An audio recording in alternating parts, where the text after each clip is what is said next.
somewhere beneath the streets of Moscow, buried under centuries of construction, renovation, and political upheaval, there may lie one of the most extraordinary collections of books ever assembled. It is a library that no living person has ever seen. It is a library that may contain texts that exist nowhere else on Earth. Manuscripts from the ancient world that were believed to be lost forever. Works of Greek philosophy, Roman history, and Byzantine theology that vanished from human knowledge centuries ago, and that may still be waiting in the darkness beneath the Russian capital to be found. The library is known by many names. Scholars call it the Liberia, from the Latin word for books. Russian historians call it the Biblioteca Ivana Groznogo, the Library of Ivan the Terrible. Popular legend calls it simply the Lost Library, the most famous missing collection of books in history. And for over 450 years, explorers, scholars, archaeologists, and treasure hunters have been searching for it, digging beneath the Kremlin, probing the tunnels and chambers that honeycomb the ground beneath central Moscow, following clues that lead to dead ends, and chasing rumors that dissolve into silence. The story begins with a collection of manuscripts that was brought to Moscow in the 15th century as part of the dowry of a Byzantine princess.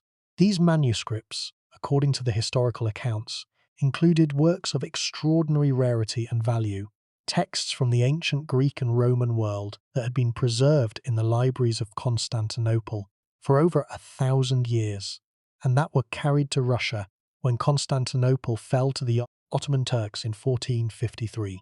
The princess who brought them was Sophia Palaeologina, the niece of the last Byzantine emperor, who married the Grand Prince of Moscow, Ivan III, in 1472. The manuscripts she brought with her were said to include works by Homer, Cicero, Tacitus, Polybius, and other authors of the classical world. Works that had survived the fall of Rome, the fall of Constantinople, and the centuries of upheaval that separated the ancient world from the modern, only to disappear into the vaults beneath the Kremlin and never be seen again. Her grandson, Ivan IV, known to history as Ivan the Terrible, is said to have inherited the collection and to have expanded it significantly, adding manuscripts that he acquired through conquest, purchase, and diplomatic exchange. Ivan was a complex and contradictory figure, a ruler of extraordinary intelligence and extraordinary cruelty, a man who founded the first printing press in Russia, and who also presided over a reign of terror that devastated the Russian nobility and plunged the country into decades of chaos. The library that bears his name, if it exists, would be a fitting monument to his contradictions, a treasure of immeasurable intellectual value hidden in the darkness by a man whose legacy is one of both brilliance and destruction. By the end of tonight, you are going to understand the full story of the lost library of Ivan the Terrible. You are going to learn about the historical evidence that supports its existence, the specific texts it is believed to have contained, the people who have searched for it over the centuries, and the reasons why it has never been found. You are going to see how the story of the lost library connects to the broader history of knowledge preservation and knowledge loss, from the fall of Constantinople to the upheavals of the Russian Revolution. And you are going to confront a question that has haunted scholars and treasure hunters for over 4 centuries. Is the lost library of Ivan the Terrible real? And if so, where is it? Before we get started, if you find these mysteries as fascinating as we do, take a second to like the video or subscribe. It is a simple action, but it helps this channel reach more curious minds like yours. The lost library of Ivan the Terrible may be the greatest unsolved mystery in the history of books. If it exists, it may contain texts that could transform our understanding of the ancient world, manuscripts that have been missing for centuries, and that scholars had given up hope of ever recovering. If it does not exist, it is one of the most elaborate and most persistent legends in the history of intellectual culture, a story that has captivated the imagination of scholars and adventurers for over 400 years, and that shows no sign of losing its grip on the human imagination. Either way, the story of the lost library is a story about the power of books, the fragility of knowledge, and the human refusal to accept that what has been lost can never be found. Now let us begin. The questions that the lost library raises are not merely historical, They are urgent, contemporary, and deeply personal. If a collection of manuscripts containing lost works of Greek and Roman literature could survive for 5 centuries beneath a major world city, what does that say about the hidden reserves of knowledge that might exist in other locations around the world? If the greatest manuscript discovery in history could be waiting in a place that has been searched for over 4 centuries, what does that say about the limits of our ability to recover what has been lost? And if the library turns out to be nothing more than a legend, a beautiful story with no basis in fact, what does that say about the human need to believe that the past is recoverable and that the losses we have suffered are not final? The lost library of Ivan the Terrible sits at the intersection of documented history and enduring legend. The Byzantine connection is real. The underground tunnels are real. The missing classical texts are real. What remains uncertain is whether these separate realities converge in a single underground chamber, in a single collection of manuscripts that has survived the centuries and that waits, in the darkness beneath the Kremlin, for the moment of its discovery. To understand the lost library of Ivan the Terrible, we must first understand the world that produced it. And that means we must begin not in Moscow but in Constantinople, the city that stood for over 1,000 years as the capital of the Byzantine Empire and as the greatest repository of ancient knowledge in the Western world. Constantinople was founded in 330 of the Common Era by the Roman Emperor Constantine I, who chose the ancient Greek city of Byzantium, located on the strategic strait connecting the Mediterranean Sea to the Black Sea, as the site for a new capital of the Roman Empire. For the next 11 centuries, Constantinople served as the political, cultural, and intellectual centre of the Eastern Roman Empire, which historians call the Byzantine Empire. While the Western Roman Empire collapsed in the 5th century, overrun by Germanic tribes and plunged into the long period of political fragmentation and cultural decline that later historians would call the Dark Ages, the Eastern Roman Empire endured, preserving the literary, philosophical, and scientific heritage of the ancient world in its libraries, its monasteries, and its schools. The libraries of Constantinople were among the most important in the history of human civilization. The Imperial Library, founded by Constantine himself and expanded by his successors, was one of the largest collections of books in the ancient world, rivaling and eventually surpassing the famous Library of Alexandria. At its peak, the Imperial Library is estimated to have contained approximately 120,000 volumes, a collection that encompassed the major works of Greek literature, philosophy, science, history, and theology. The library preserved the works of Homer, Sophocles, Euripides, Plato, Aristotle, Thucydides, Herodotus, Galen, Ptolemy, and dozens of other authors of the classical world, works that might otherwise have been lost in the centuries of upheaval that followed the fall of the Western Roman Empire. The preservation of these works was not automatic or effortless. It required the sustained effort of generations of Byzantine scholars, scribes, and librarians who copied manuscripts, organized collections, and maintained the physical infrastructure of the libraries. The Byzantine scribes worked with parchment and vellum, animal skins, that had been prepared and treated to create a durable writing surface, and they used a variety of scripts, including the elegant uncial script of the early Byzantine period and the more compact minuscule script that was adopted in the 9th century. The transition from uncial to minuscule script, which occurred during the reign of the Byzantine Emperor Theophalos in the 9th century, was itself an act of preservation because it required the systematic copying of the entire body of surviving classical literature from one script to another, a project that ensured the survival of texts that might otherwise have been lost as the older manuscripts deteriorated. The Byzantine Empire was not merely a passive custodian of the classical heritage, it was an active intellectual culture that produced original works of theology, history, philosophy, law, and literature that enriched the body of knowledge it had inherited from the ancient world. The great Byzantine scholars, including Photius, who compiled the Bibliotheca, a compendium of summaries and reviews of nearly 300 works of classical and early Christian literature, and Michael Psellus, who wrote on philosophy, history, and the sciences, were not merely preservers of ancient knowledge. They were creators of new knowledge, scholars who engaged critically with the intellectual heritage they had received, and who added their own contributions to the ongoing conversation of human understanding. The fall of Constantinople to the Ottoman Turks on May 29th, 1453, was one of the most consequential events in the history of Western civilization. The city that had served as the capital of the Eastern Roman Empire for over 1,000 years was conquered by the forces of Sultan Mehmed II after a siege of approximately 7 weeks. The fall of Constantinople sent shockwaves across Europe and the Mediterranean world, ending the last surviving remnant of the Roman Empire and transforming the political and cultural landscape of the region. The fate of the libraries of Constantinople in the aftermath of the conquest is a subject of considerable debate among historians. Some scholars argue that the Ottoman conquest resulted in the widespread destruction of Byzantine libraries and manuscripts, as conquering soldiers looted and burned the literary treasures of the city.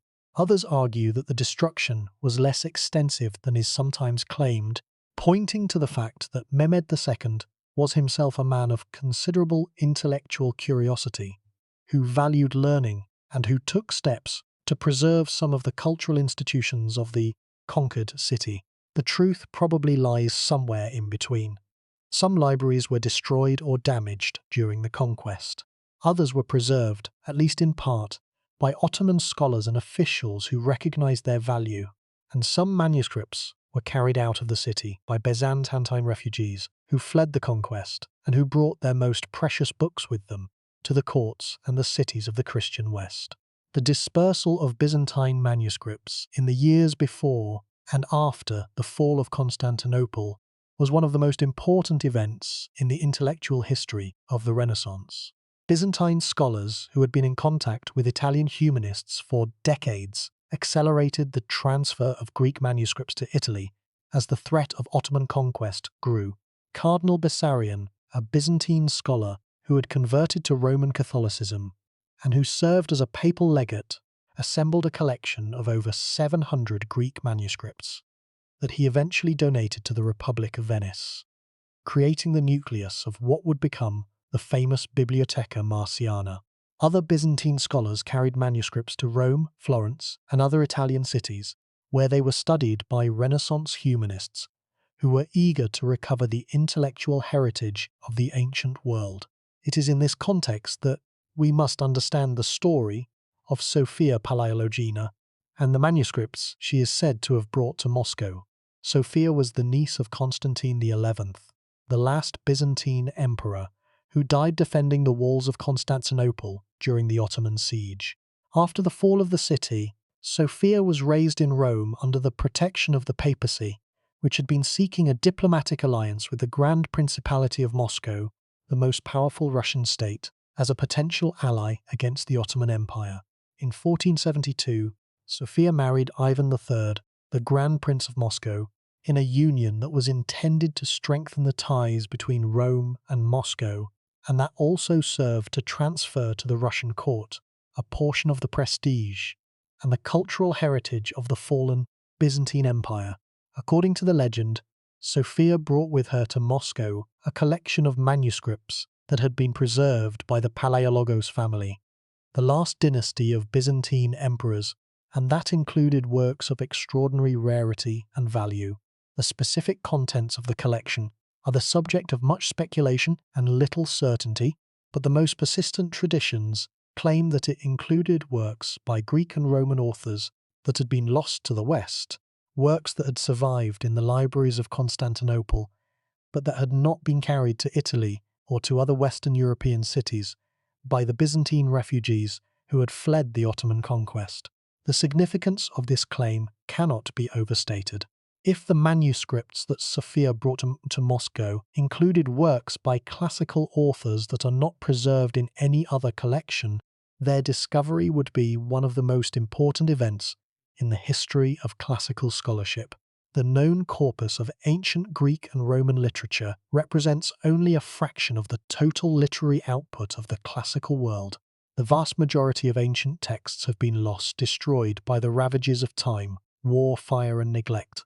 The complete works of the great Greek tragedians Aeschylus, Sophocles, and Euripides are known to have included over 300 plays, of which only about 33 survive in complete form. The works of the Roman historian Livy, which originally comprised 142 books, survive in only 35. The works of dozens of other classical authors, including historians, philosophers, poets, and scientists, whose names are known to us references in surviving texts, have been lost entirely. The possibility that some of these lost works might have survived in the library of Ivan the Terrible has been a source of fascination and hope for scholars for centuries. Ivan III, Sophia's husband, was a ruler of considerable ambition and ability who transformed the Grand Principality of Moscow from a regional power into a major European state. Under his rule, Moscow threw off the last vestiges of Mongol domination, absorbed several rival Russian principalities, and began to assert its claim to be the successor of the Byzantine Empire, the Third Rome that would inherit the political and cultural mantle of Constantinople. The manuscripts that Sophia brought with her fit neatly into this project of political and cultural legitimation. The Library of Byzantine Manuscripts was not merely a collection of books. It was a symbol of the cultural heritage that Moscow claimed to have inherited from Constantinople, a tangible link between the new Russian state and the ancient imperial tradition of Rome and Byzantium. The story of the library becomes more complex and more uncertain when we move from Ivan III to his grandson, Ivan IV, known to history as Ivan the Terrible. Ivan IV ascended to the throne as a child in 1533 and was formally crowned as the first Tsar of Russia in 1547 at the age of 16. He was a ruler of extraordinary intelligence, capable of brilliant political and military strategy, and also of extraordinary cruelty, responsible for acts of violence against his own people that shocked even the hardened observers of the 16th century European political scene. Ivan IV is said to have inherited the library from his grandfather and to have taken a personal interest in its contents. According to some accounts, he employed scholars to catalogue and translate the manuscripts, recognizing their value as both intellectual treasures and symbols of his dynasty's claim to the Byzantine inheritance. He is also said to have expanded the collection, adding manuscripts acquired through his military conquests, his diplomatic contacts, and his commercial relationships with the merchants and scholars of Western Europe.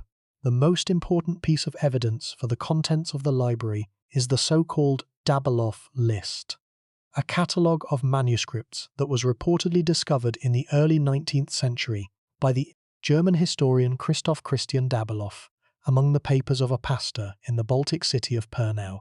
The list, which Dabalov published in 1822, describes a collection of Greek and Latin manuscripts that an unnamed scholar is said to have been shown in the vaults beneath the Kremlin in the 16th century. The manuscripts described in the list include works by Cicero, Tacitus, Suetonius, Polybius, Aristophanes, and other classical authors, some of which are not known to survive in any other collection.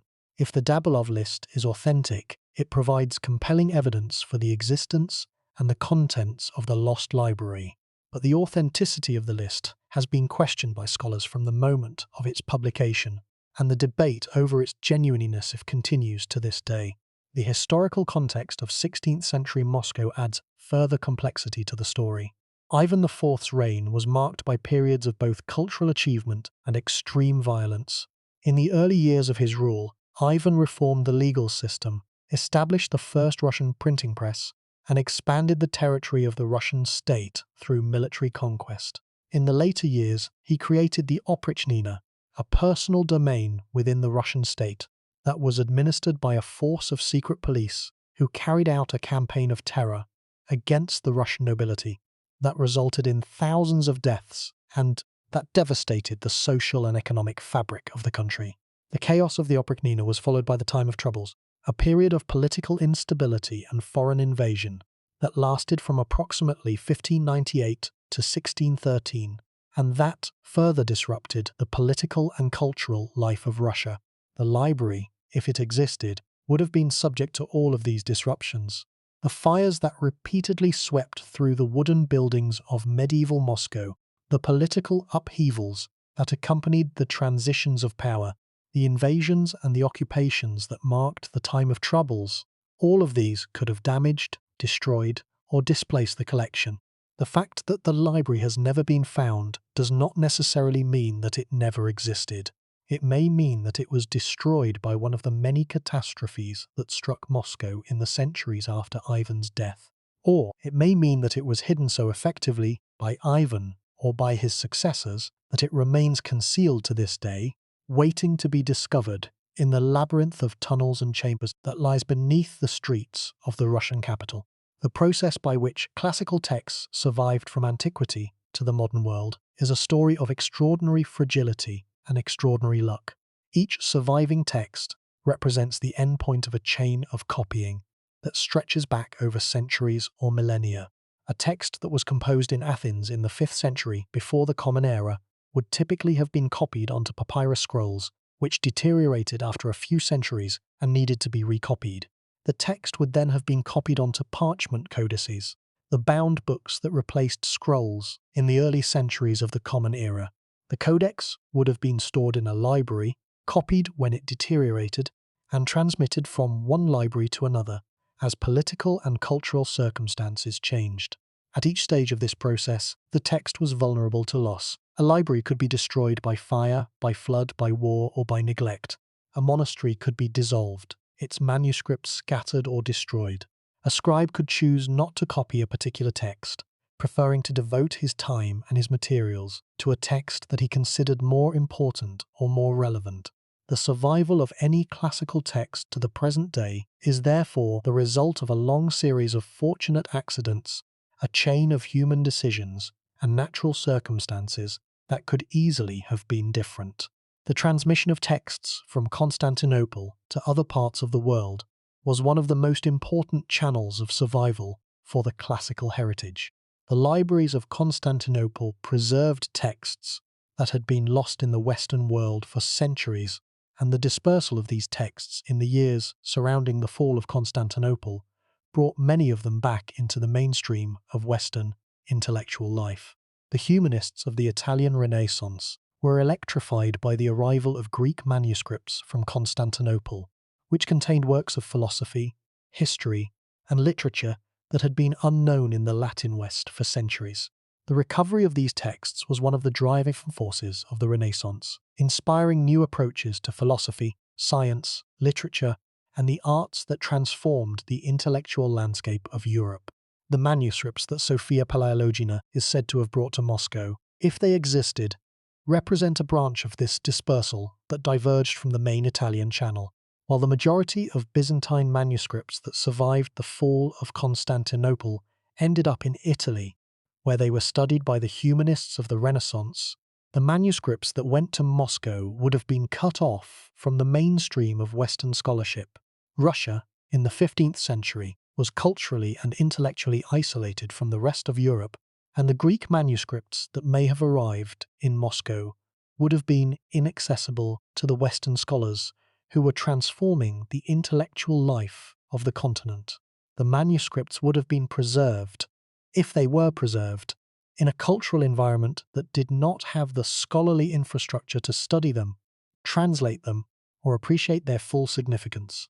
This cultural isolation is one of the factors that makes the legend of the lost library both plausible and tragic. It is plausible because a collection of manuscripts that arrived in an intellectually isolated court might well have been stored away, without being properly catalogued or studied, its contents unknown to the scholars who might have recognized its significance. It is tragic because the texts that the library may have contained, if they were indeed lost works of the classical world, would have been beyond the reach of the scholars who were most capable of understanding and appreciating them. The political context of the marriage between Sophia Palaiologina and Ivan III adds an important dimension to the story. The marriage was arranged by Pope Paul II as part of a broader diplomatic strategy that aimed to bring Russia into an alliance with the papacy against the Ottoman Empire. The papacy hoped that the marriage would strengthen the ties between Rome and Moscow, and that it would encourage the Russian state to join the Christian military effort against the Turks. The cultural component of the marriage including the transfer of Byzantine manuscripts and other cultural artifacts, was part of the strategy of enhancing Moscow's connection to the Byzantine heritage, and thereby aligning the Russian state with the broader project of defending Christendom against the Ottoman threat. Ivan III, for his part, saw the marriage as an opportunity to enhance the prestige and the legitimacy of his dynasty. By marrying the niece of the last Byzantine emperor, Ivan claimed a connection to the imperial tradition of Constantinople, and, through Constantinople, to the imperial tradition of Rome itself. The concept of Moscow as the Third Rome, which became a central element of Russian political ideology in the centuries that followed, was partly a product of this marriage and of the cultural and political claims that it embodied. The library, if it existed, was a physical manifestation of this claim, a tangible link between the Russian court and the imperial tradition of the classical world. The architectural transformation of Moscow under Ivan III provides indirect evidence for the cultural ambitions that the marriage represented. Ivan invited Italian architects and engineers to Moscow, who designed and constructed the new brick walls and towers of the Kremlin, the Cathedral of the Dormition, and other buildings that transformed the physical appearance of the Russian capital. These building projects reflected Ivan's desire to create a capital that was worthy of the imperial status he claimed, and they suggest a ruler who was willing to invest substantial resources in the cultural enhancement of his court. The idea that such a ruler would also have invested in the acquisition and the preservation of a valuable library is not implausible. The relationship between Ivan III and his wife Sophia was complex and consequential. Sophia was a forceful and ambitious woman who exerted considerable influence over the political and cultural life of the Russian court. She is credited with introducing Byzantine court ceremonial to Moscow, with encouraging the adoption of the Byzantine two-headed eagle as the symbol of the Russian state, and with promoting the cultural and political connections between Moscow and the legacy of the Byzantine Empire. If the library existed, Sophia would have been its most likely champion, the person who understood its significance and who would have ensured that it was preserved and maintained. The role of the Orthodox Church in the manuscript culture of medieval Russia is essential for understanding the context in which the library of Ivan the Terrible would have existed.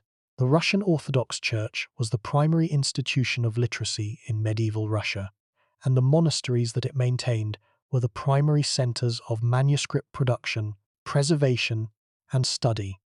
The monastic scribes produced copies of liturgical texts, the Bible, the works of the Church Fathers, and other religious literature in a tradition that stretched back to the Christianization of Russia in the 10th century.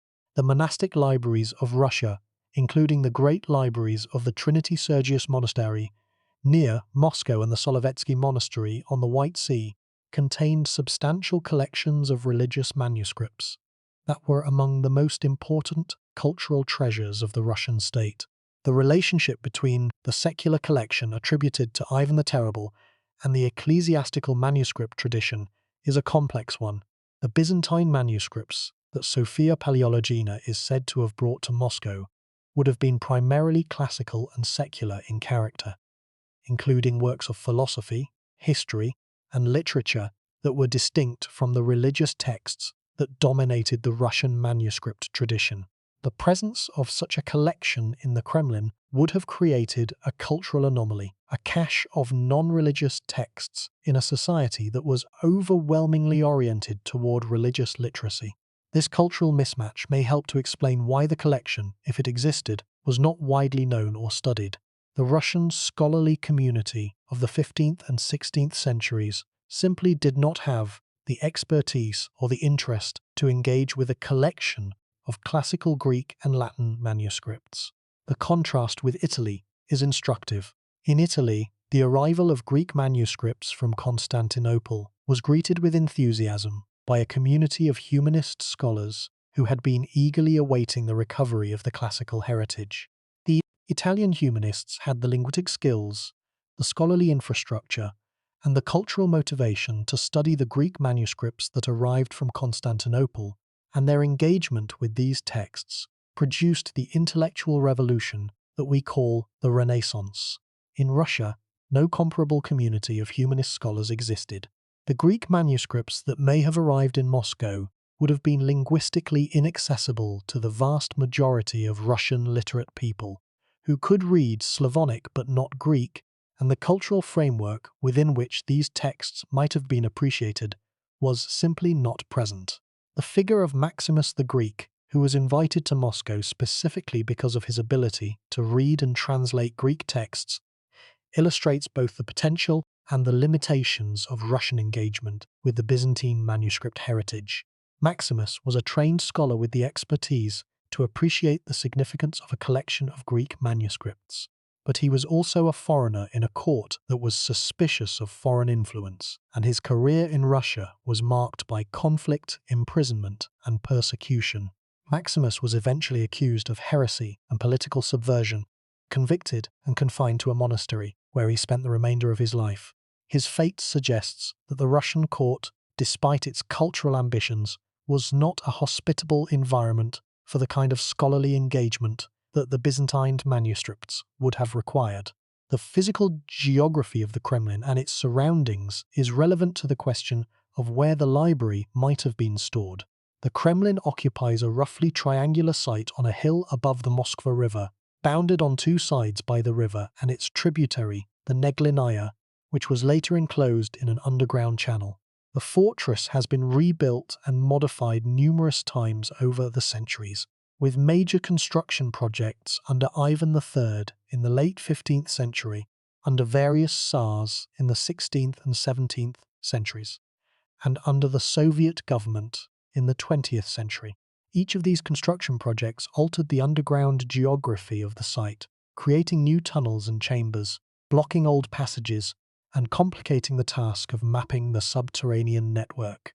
The limestone bedrock beneath the Kremlin and the surrounding area is relatively easy to excavate, and the creation of underground chambers and tunnels in this material has been technically feasible since ancient times.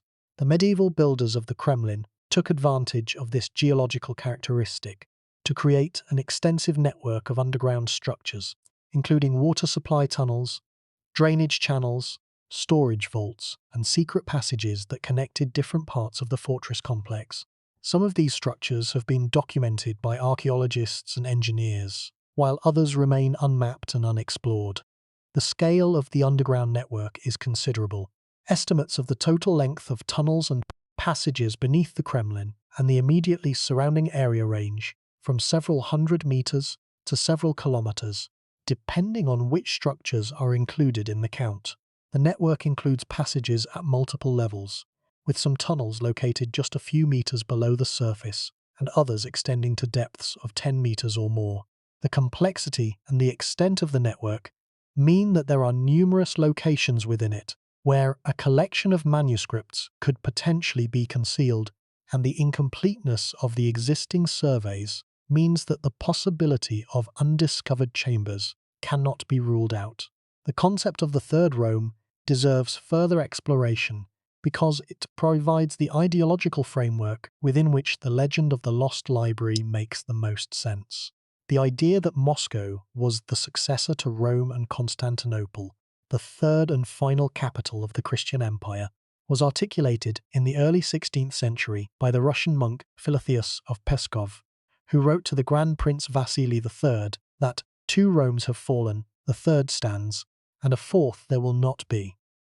This idea became a central element of Russian political and religious ideology, and it provided a framework for understanding the cultural and political significance of the manuscripts that Sophia Palaiologina is said to have brought to Moscow. The library, in this ideological framework, was not merely a collection of books. It was a symbol of the transfer of imperial authority and cultural legitimacy from Constantinople to Moscow, a physical manifestation of the idea that Russia was the heir to the traditions of Rome and Byzantium. The loss or the concealment of the library therefore carries a symbolic weight that extends beyond the mere loss of manuscripts. It represents the concealment of the very connection between Russia and the classical world, a connection that was central to the self-understanding of the Russian state, and that the discovery of the library would dramatically reaffirm. The intellectual isolation of Russia from Western Europe in the 15th and 16th centuries is another factor that shaped the fate of the library. While the Italian Renaissance was transforming the intellectual life of Western Europe, Russia remained largely cut off from the developments that were taking place in the West. The Russian court maintained diplomatic contacts with Western European states, but the cultural exchange between Russia and the West was limited by geographical distance, linguistic barriers, and the religious differences between the Roman Catholic and the Russian Orthodox traditions. The classical Greek and Latin manuscripts that Sophia brought to Moscow, if they existed, arrived in a cultural environment that was poorly equipped to appreciate their significance, an environment in which the scholarly skills needed to read, interpret, and study these manuscripts were largely absent. This cultural gap between Russia and Western Europe has important implications for the library question. If the manuscripts arrived in Moscow and were not studied or catalogued by scholars who understood their contents, they could easily have been forgotten, their significance unrecognized by the people who possessed them. The library could have been treated as a collection of unintelligible foreign documents, stored away in the vaults of the Kremlin and eventually lost track of as the people who knew about it died and the political circumstances changed. The scenario of the forgotten library, a collection that was preserved but not understood, is one of the most psychologically compelling elements of the legend. The broader context of manuscript culture in medieval and early modern Russia provides important background for the library question. Russia had developed its own tradition of manuscript production following the Christianization of the country in the late 10th century. The earliest Russian manuscripts were translations of Greek religious texts into Church Slavonic, the literary language of the Slavic Orthodox world, and the production of these texts was centered in the monasteries that served as the intellectual and cultural centers of medieval Russia. The transition from manuscript to print culture in Russia occurred later than in Western Europe, and it proceeded more slowly and more unevenly. Ivan the Terrible himself played a role in this transition by establishing the first printing press in Monuk in 1564 under the direction of the printer Ivan Fyodorov. But the introduction of printing in Russia was met with resistance from the conservative elements of Russian society, including some segments of the church establishment who viewed the new technology with suspicion and who preferred the traditional methods of manuscript production. The result was that manuscript culture continued to coexist with print culture in Russia for a much longer period than in Western Europe, and the production of manuscripts remained an important cultural activity well into the 17th century. The question of whether the printing press established by Ivan the Terrible had any connection to the library is one that has been raised by some researchers. If Ivan possessed a collection of Greek and Latin manuscripts, the establishment of a printing press could have been motivated, at least in part, by a desire to reproduce and disseminate the contents of the collection. However, the first books printed by Ivan Fyodorov's press were religious texts in Church Slavonic, not classical texts in Greek or Latin, and there is no evidence that the press was used to reproduce any of the manuscripts that the library is said to have contained. The economic dimensions of the library question also deserve consideration.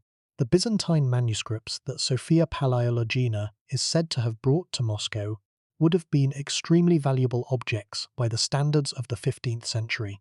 Manuscripts in the medieval world were costly to produce, requiring the labor of skilled scribes, the preparation of expensive writing materials, and the time and expertise necessary to ensure the accuracy of the text.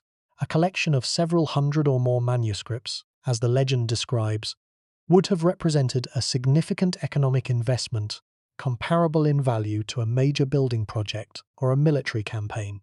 This economic dimension has implications for the plausibility of the legend. If the manuscripts were as valuable as the legend suggests, they would have been treated as important assets by the Russian court, objects that were worthy of careful storage and protection. The idea that such a collection would have been casually lost or forgotten seems unlikely, though it is possible that the manuscripts were stored in a location that became inaccessible due to construction, flooding, or other physical changes to the Kremlin complex. The specific route by which the manuscripts may have travelled from Constantinople to Moscow is a subject of scholarly investigation. The most direct route would have been overland, through the Balkans, and into the territories controlled by the Grand Principality of Moscow. This route was well established in the 15th century, used by merchants, diplomats, and pilgrims, who travelled between the Orthodox Christian world of southeastern Europe and the Russian state. The manuscripts could also have travelled by sea, from Constantinople to one of the ports of the Black Sea, and then overland to Moscow. The condition of the manuscripts at the time of their arrival in Moscow would have depended on the care with which they were transported and the conditions they experienced during the journey. Long-distance travel in the 15th century was arduous and dangerous, and the manuscripts would have been exposed to the hazards of weather, road conditions, and the risk of theft or loss. The fact that the manuscripts reportedly survived the journey in good condition suggests that they were carefully packed and protected, possibly in sealed containers or chests that shielded them from moisture and physical damage. The diplomatic circumstances of Sophia's marriage to Ivan III add further context to the library question. The marriage was the product of complex negotiations between the papacy, the Byzantine exile community in Rome, and the Grand Principality of Moscow. The papal envoy, Cardinal Bessarion, who was himself one of the greatest collectors and preservers of Byzantine manuscripts, played an important role in the negotiations. Bessarion's involvement raises the intriguing possibility that he may have had some influence on the selection of manuscripts that accompanied Sophia to Moscow, and that the collection may have reflected his own scholarly interests and priorities.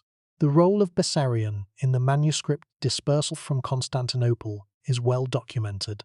His personal collection of over 700 Greek manuscripts, which he donated to the Republic of Venice in 1468, formed the nucleus of the Bibliotheca Marciana and is one of the most important collections of Byzantine manuscripts in the world.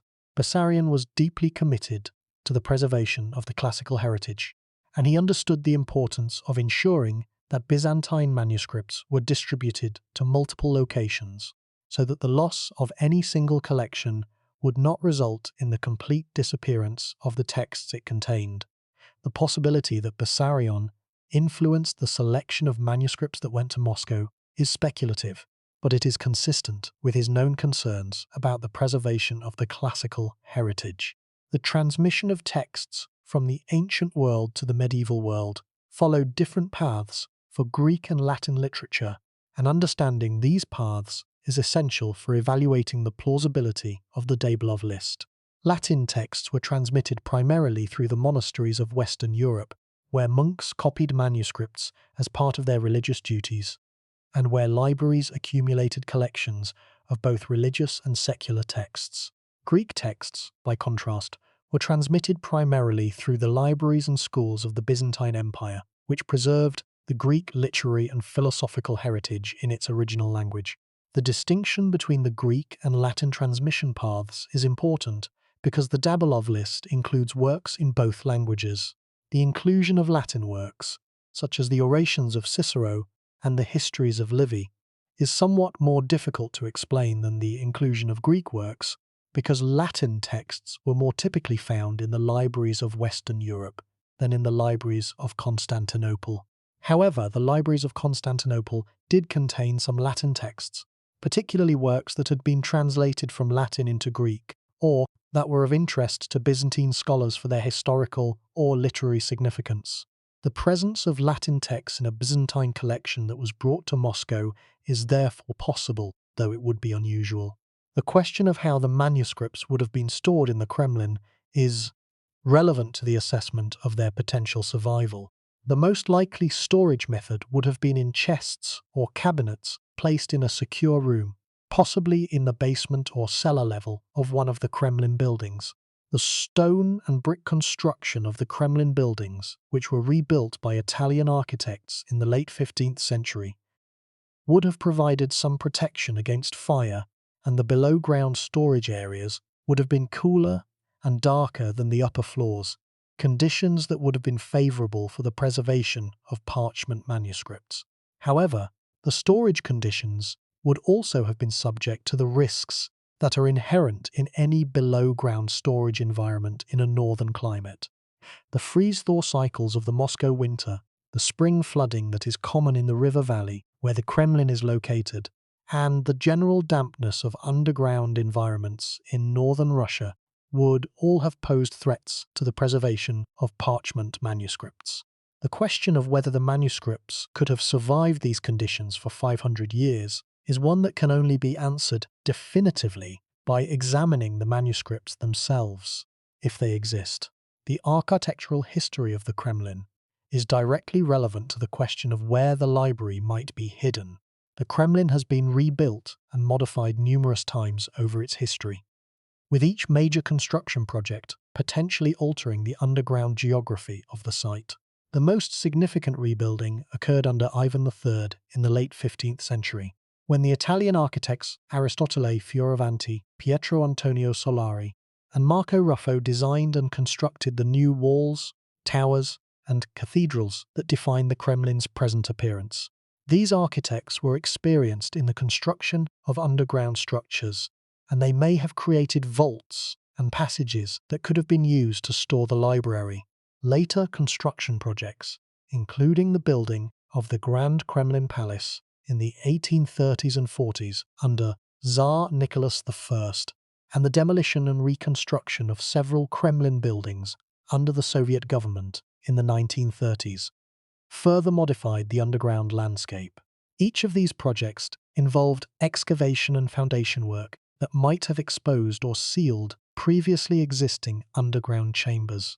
The Soviet-era construction projects are particularly significant because they involved the use of heavy machinery and the excavation of deep foundations that penetrated further below the surface than earlier building projects. If the library was stored in underground chambers at a depth accessible to these excavations, it might have been discovered, destroyed, or inadvertently sealed during the Soviet construction projects. The records of these construction projects, to the extent that they survive, have been examined by researchers looking for evidence of the discovery or the destruction of the library. Some researchers have found references to the discovery of underground passages and chambers during construction work in the Kremlin, but none of these references can be definitively connected to the library. The Soviet-era construction records are particularly difficult to access because many of them remain classified or restricted, and the Soviet government's habit of secrecy and document destruction means that important records may have been lost or destroyed. The central problem with the lost library of Ivan the Terrible is that we cannot definitively prove that it exists, and we cannot definitively prove that it does not.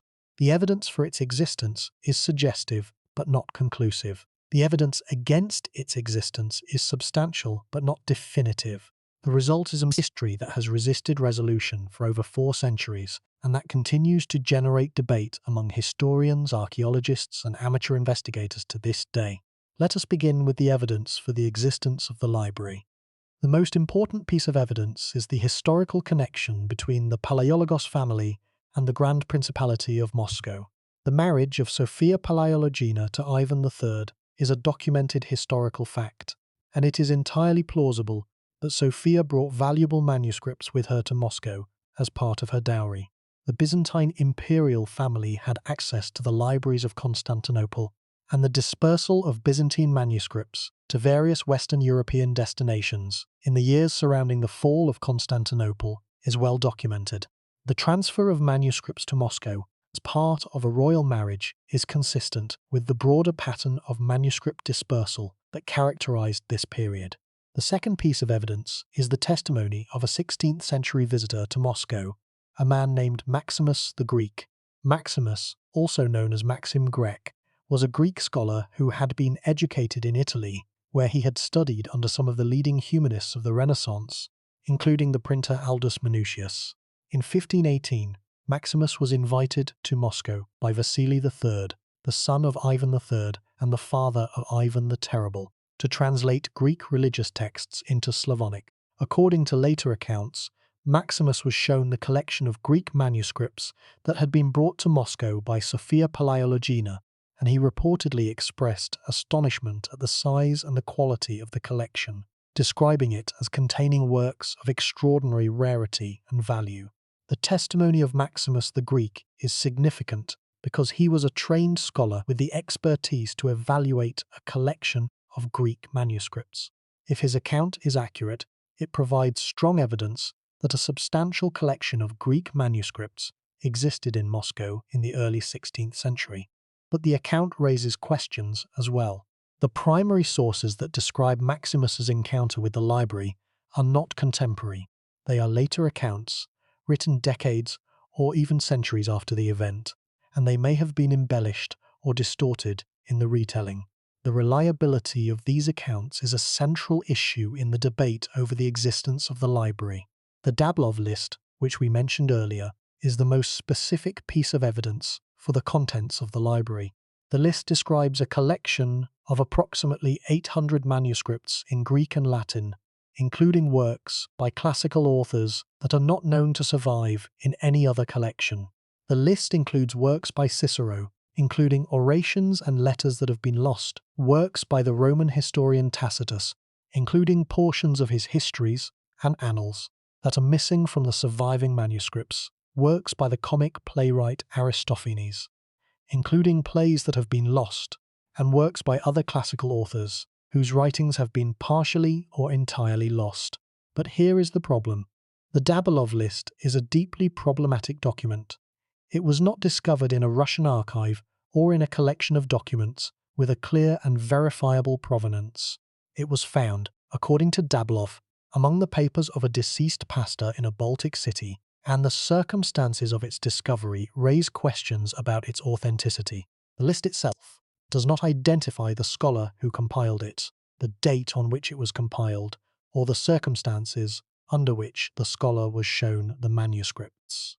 The descriptions of the manuscripts are often vague and general, lacking the specific details that would allow them to be identified with certainty, and the list includes works that seem almost too good to be true, a catalogue of lost classical texts that reads like a scholar's wish list rather than a sober inventory of an actual collection.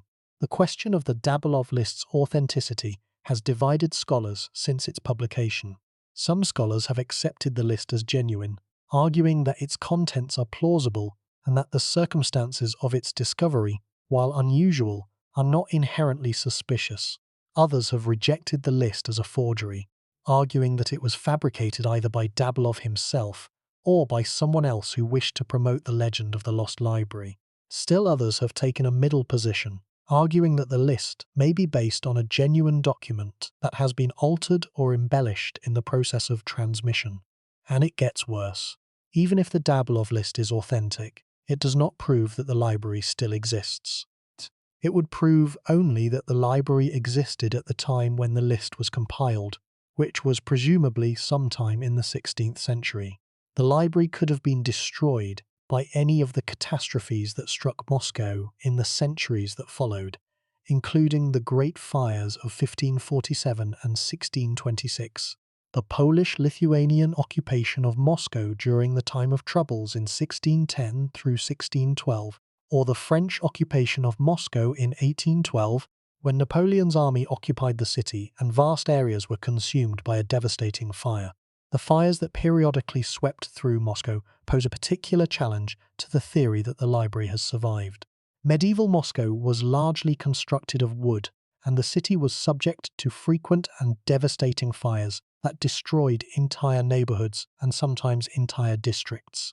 The Great Fire of 1547, which occurred during the reign of Ivan the Terrible himself, destroyed large parts of the city and is estimated to have killed over 1,700 people. A library stored in wooden buildings or in buildings with wooden components would have been extremely vulnerable to these fires, and the possibility that the collection was destroyed by fire before it could be safely stored in stone vaults cannot be ruled out. The theory that the library was stored in underground vaults beneath the Kremlin is the most persistent and most romantic element of the legend. The Kremlin, the ancient fortress that has served as the seat of Russian political power for over 500 years, is known to contain an extensive network of tunnels, cellars, and underground passages, many of which have never been fully explored. The idea that Ivan the Terrible hid his library in these underground chambers, perhaps to protect it from fire, from theft, or from the political enemies who might have sought to seize or destroy it, is central to the legend of the lost library and has motivated numerous attempts to explore the underground spaces beneath the Kremlin. The underground passages of the Kremlin are real. Archaeological and engineering surveys have confirmed the existence of a complex network of tunnels and chambers beneath the fortress, some of which date to the medieval period and some of which were constructed or modified in later centuries. The tunnels were used for a variety of purposes, including water supply, waste disposal, military defense, and secret communication between the various buildings of the Kremlin complex. Some of the tunnels are believed to extend beyond the walls of the Kremlin, connecting the fortress to other buildings and districts of the city. The existence of these tunnels provides a plausible hiding place for a collection of manuscripts, and the fact that many of them have never been fully explored leaves open the possibility that the library may still be concealed somewhere within the underground network.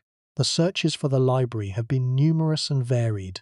In the 19th century, Prince Nikolai Sherbatov conducted excavations beneath the Kremlin and claimed to have discovered sealed chambers that might have contained the library, but his excavations were interrupted and never completed.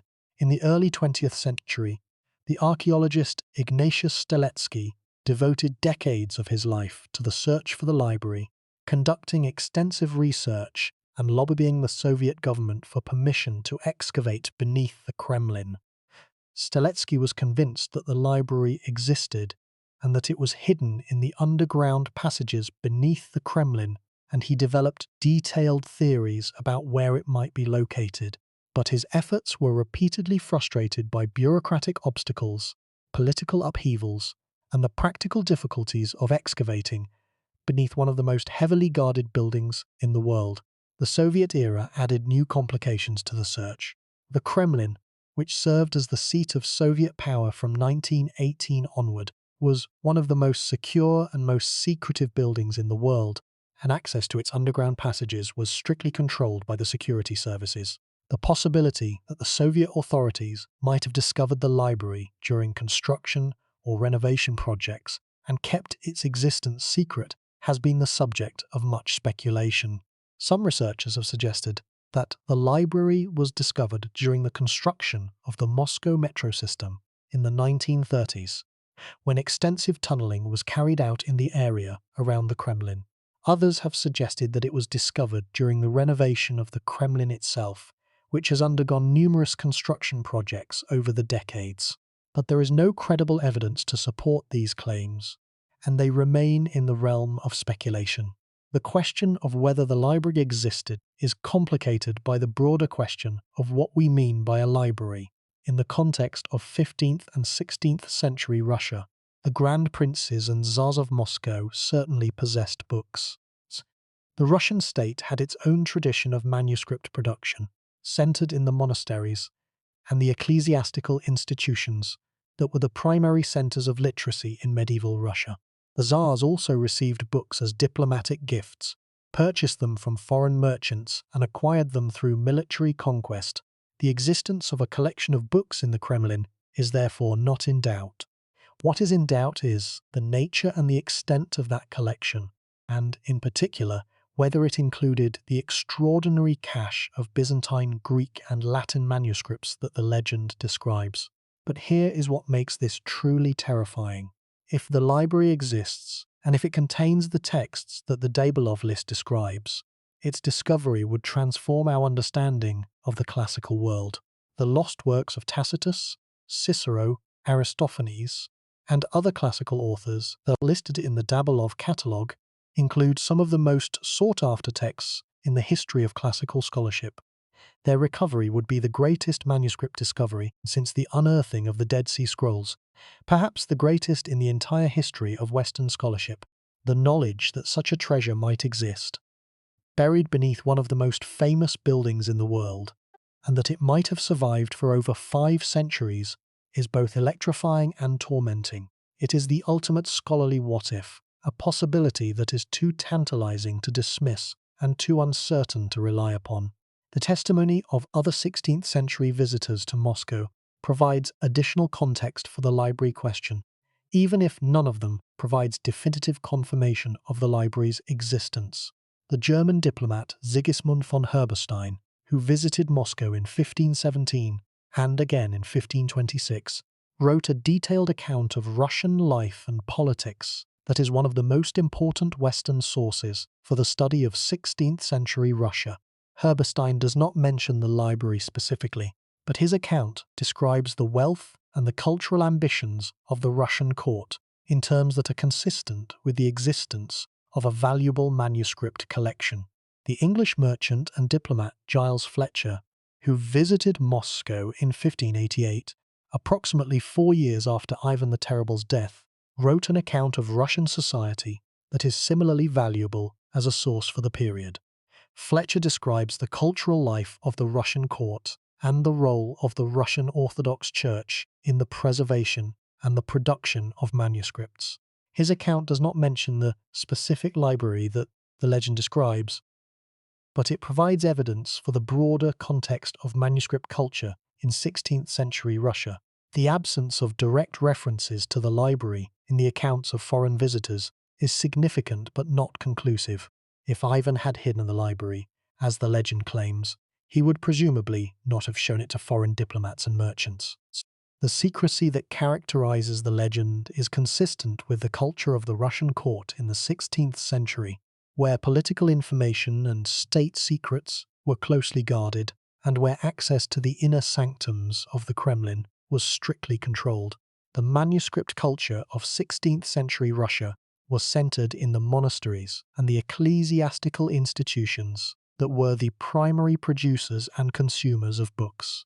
The Russian Church maintained a tradition of manuscript production that stretched back to the Christianization of Russia in the 10th century, and the monasteries of Russia possessed substantial libraries of religious texts, including liturgical books, theological treatises, and copies of the Bible and the works of the Church Fathers. The secular manuscript culture was less developed, and the availability of non-religious texts was limited by comparison with Western Europe. This cultural context is important for understanding the library question because it suggests that a collection of classical Greek and Latin manuscripts would have been an anomaly in the Russian cultural environment, a collection that would have been difficult to study, to maintain, and to appreciate in a society that lacked the scholarly infrastructure to engage with its contents. The debate over the Dabilov list has been enriched in recent decades by new approaches to textual analysis and by the development of more sophisticated methods for evaluating the authenticity of historical documents. Modern scholars have examined the list using techniques borrowed from the fields of codicology, the study of manuscripts as physical objects, and paleography, the study of historical handwriting. These analyses have produced mixed results. Some features of the list are consistent with what would be expected of a genuine 16th century document. Others are more problematic, exhibiting characteristics that might indicate a later date of composition, or a deliberate attempt to fabricate an authentic-seeming historical artifact. The specific works listed in the Dabilov catalogue deserve individual examination. The catalogue's reference to lost works of Cicero is particularly intriguing because Cicero was one of the most prolific authors of the ancient Roman world, and a substantial portion of his literary output has been lost. Cicero is known to have composed dozens of orations, philosophical treatises, and letters that do not survive in any known manuscript. Some of these works were still available in the early medieval period, as indicated by references in the works of later authors, but they were apparently lost in the centuries of manuscript attrition that followed the fall of the Western Roman Empire. The possibility that copies of these lost works survived in a Byzantine collection that was brought to Moscow is not inherently implausible, since the libraries of Constantinople were known to contain works that were no longer available in the West. The catalogue's reference to lost portions of Tacitus's works is similarly significant. Tacitus is one of the most important Roman historians, and his works, which cover the history of the Roman Empire from the death of Augustus to the reign of Domitian, are an essential source for the study of early imperial Rome. Unfortunately, a significant portion of Tacitus's work has been lost. The histories originally consisted of 12 or 14 books, of which only the first 4 and part of the 5th survive. The Annals originally consisted of 16 books, of which only books 1 through 4, part of Book 5, Book 6, and books 11 through 16 survive. The recovery of the lost portions of these works would be of enormous importance for Roman history, filling in gaps in the historical record that have frustrated historians for centuries. The catalogue also lists works by Aristophanes, the great Athenian comic playwright. Aristophanes is known to have written approximately 40 plays, of which only 11 survive. The lost plays of Aristophanes are among the most sought-after works of ancient literature because they would provide invaluable evidence for the social, political, and cultural life of ancient Athens, as well as for the development of the comic genre. The possibility that copies of these lost plays might have survived in the library of Ivan the Terrible has been a source of particular excitement among classical scholars.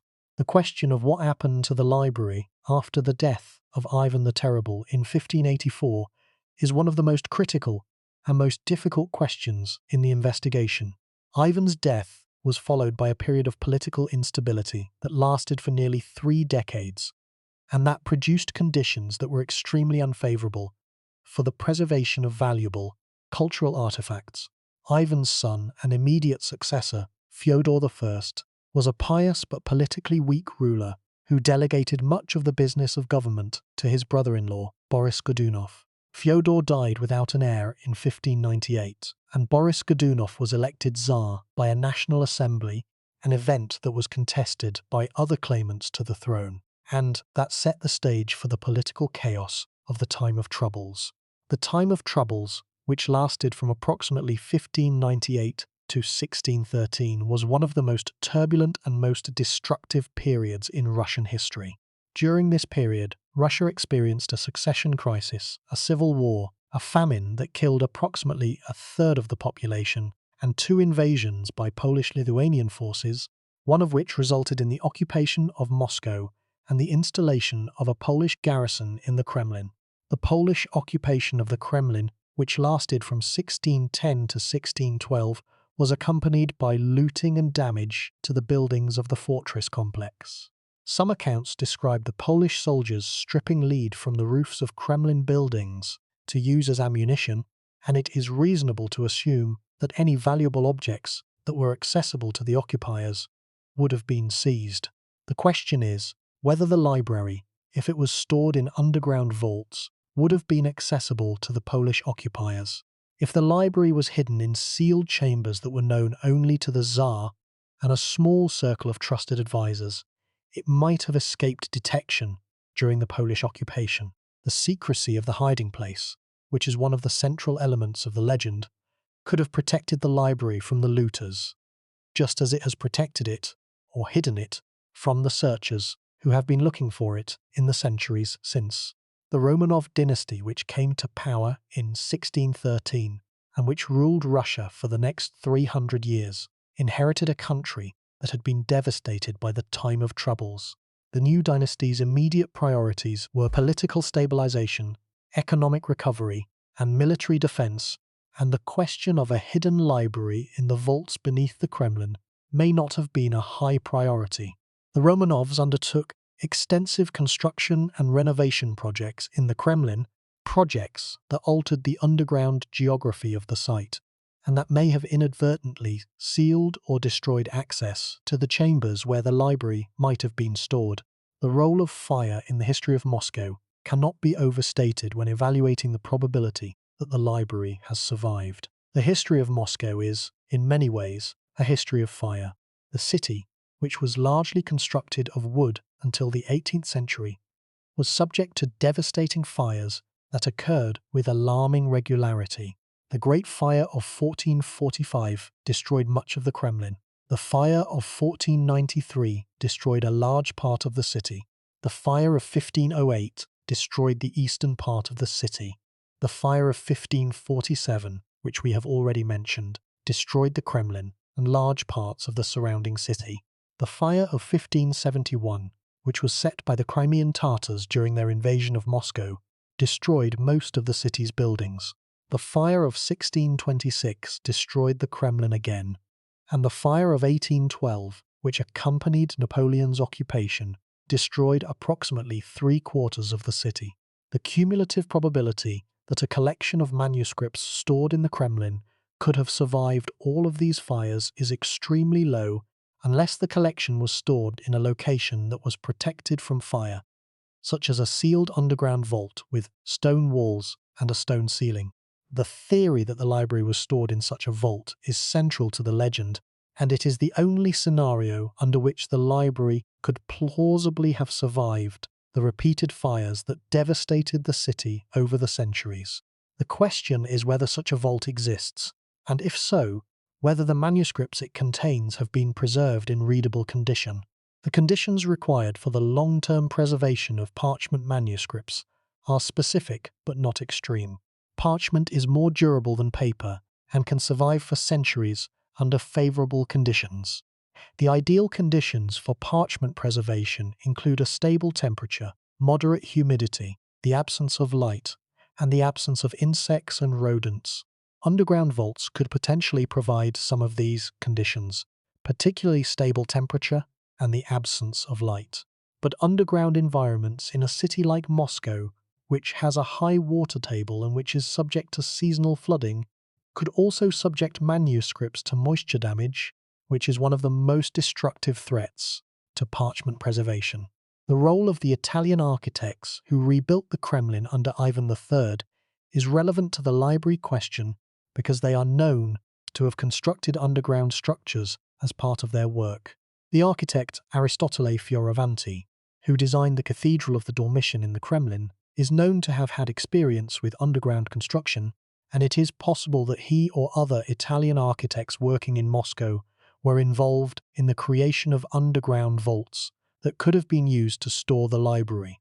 The Italian connection is significant because the Italian architects would have been familiar with the practices of manuscript storage and preservation that were common in the libraries of the Italian Renaissance, and they might have designed storage facilities that were specifically suited to the preservation of valuable manuscripts. The connection between the Italian architects and the library is speculative, but it is consistent with the broader pattern of cultural exchange between Italy and Russia that characterized the reign of Ivan III. The Italian architects who worked in Moscow were not merely builders. They were cultural intermediaries who brought with them the artistic traditions, the technical knowledge, and the cultural practices of the Italian Renaissance. The possibility that they also brought knowledge of how to store and preserve valuable manuscripts is not implausible, and it adds another layer of plausibility to the legend. The specific texts that the Dabalov list attributes to the library deserve more detailed consideration, because their identification is central to the assessment of the list's credibility. The list includes works attributed to several Roman authors whose writings have been partially lost. The reference to lost orations of Cicero is particularly significant because Cicero's oratorical works are among the most studied and most admired products of Roman literary culture. Cicero is known to have delivered dozens of orations during his career as a lawyer and a politician, and the texts of many of these orations were published during his lifetime. However, a substantial number of his orations have been lost, and the recovery of even a few of them would be of enormous importance for the study of Roman rhetoric, politics, and law. The reference to lost portions of Tacitus is similarly significant. Tacitus is considered one of the greatest historians of the ancient world, and his works on the early Roman Empire are among the most important primary sources for one of the most consequential periods in Western history. The missing portions of Tacitus's works include his account of the reigns of the emperors Caligula and Claudius, portions of his account of the reign of Nero, and the majority of his account of the civil wars that followed the death of Nero. The recovery of these missing portions would fill in some of the most significant gaps in our understanding of early imperial Roman history. The list also includes references to works by Polybius, the Greek historian whose histories documented the rise of Rome to dominance over the Mediterranean world. Polybius's work originally comprised 40 books, of which only the first 5 survive in complete form, with the remainder surviving only in fragments and excerpts. The recovery of the complete text of Polybius's histories would be a major event in the study of ancient history, providing detailed information about the political, military, and diplomatic history of the Hellenistic world that is currently unavailable. The reference to works by Suetonius is also noteworthy. Suetonius, the Roman biographer whose Lives of the 12 Caesars is one of the most popular and most widely read works of ancient biography, also wrote several other works that have been almost entirely lost, including a collection of biographies of Roman literary figures, a work on Roman customs and institutions, and a variety of other writings. The recovery of Suetonius's lost works would provide valuable information about the cultural and intellectual life of the Roman world that is currently available only through fragmentary references in other authors. The question of whether these specific works could plausibly have been in a Byzantine collection that was brought to Moscow in the 15th century is central to the assessment of the Dabalov list's credibility. The libraries of Constantinople were known to contain works by all of the authors mentioned in the list, and the transfer of such works to Moscow as part of a royal dowry is not inherently implausible. However, the specific works listed in the catalogue, which include texts that are among the most sought-after lost works in the history of classical scholarship, raise the suspicion that the list may be a fabrication designed to appeal to the hopes and the desires of classical scholars, rather than a genuine inventory of an actual collection. The religious dimension of the library question is often overlooked, but is important for understanding the cultural context in which the manuscripts would have existed. The Russian Orthodox Church, which was the dominant cultural institution in 16th century Russia, had a complex relationship with the classical heritage. On one hand, the Church preserved and valued the works of the Greek Church Fathers, many of which drew on the classical philosophical tradition. On the other hand, the Church was suspicious of pagan literature, the works of pre-Christian Greek and Roman authors, whose ideas might be seen as incompatible with Christian orthodoxy. This ambivalence toward classical literature may have affected the fate of the library. If the collection contained works of pagan philosophy, history, and literature, the church authorities might have viewed them with suspicion and might not have supported their preservation or study. The fate of Maximus the Greek, who was persecuted by the Russian church establishment despite, or perhaps because of, his scholarly engagement with the classical heritage, suggests that the cultural environment of 16th century Russia was not favourable to the kind of scholarly work that the library's contents would have required. The possibility that the library was hidden not to protect it from external enemies, but to protect it from internal religious authorities is a variant of the legend that some researchers have explored. In this scenario, Ivan the Terrible or his predecessors might have recognized the intellectual value of the collection, but also understood that its contents would be controversial in the religious context of 16th century Russia. The decision to hide the library in underground vaults might therefore have been motivated not by military or political concerns, but by cultural ones, the desire to preserve a collection that the dominant religious culture of the time might have sought to destroy. The intellectual culture of Renaissance Italy provides an important point of comparison for understanding the significance of the manuscripts that may have been brought to Moscow. The Italian humanists who received Greek manuscripts from Byzantine refugees after the fall of Constantinople treated these manuscripts as treasures of incalculable value, studying them with passionate dedication and using them to transform the intellectual life of Western Europe. The works of Plato, which had been largely unknown in the Latin West for over 1,000 years, were translated from Greek into Latin by the Florentine scholar Marsilio Ficino inspiring a revival of Platonic philosophy that influenced every aspect of Renaissance culture. The works of the Greek dramatists, historians, and scientists were similarly studied, translated, and disseminated by the Italian humanists, creating the intellectual foundation for the scientific revolution and the modern world. The contrast between the Italian and the Russian reception of Byzantine manuscripts is one of the most poignant aspects of the library legend. In Italy, the manuscripts were received by a community of scholars who had the skills and the motivation to engage with their contents, and the result was one of the most important intellectual transformations in the history of Western civilization. In Russia, the manuscripts were received by a court that lacked the scholarly infrastructure to study them, and the result was, potentially, the loss of an irreplaceable cultural treasure. The legend of the Lost Library is therefore not just a story about lost books. It is a story about lost opportunity, about the tragic mismatch between the value of the manuscripts and the capacity of the society that received them to appreciate that value. The cultural significance of the library extends beyond its potential contents to the broader question of Russia's relationship to the classical heritage. The Western European nations that received Byzantine manuscripts after the fall of Constantinople used those manuscripts to build the intellectual foundations of the modern world. The Italian Renaissance, the scientific revolution, the Enlightenment, and the modern university system all drew, directly or indirectly, on the classical texts that were recovered from Byzantine sources. Russia, by contrast, did not participate in these intellectual transformations to the same degree, in part because it lacked the scholarly infrastructure to engage with the classical heritage, and in part because its cultural orientation was toward the Byzantine religious tradition rather than toward the classical secular tradition. The library of Ivan the Terrible, if it existed, represented a missed opportunity, a chance for Russia to engage with the classical heritage on the same terms as Western Europe, a chance that was not taken because the cultural conditions were not favorable. The concealment of the library, if it was concealed, was a double tragedy.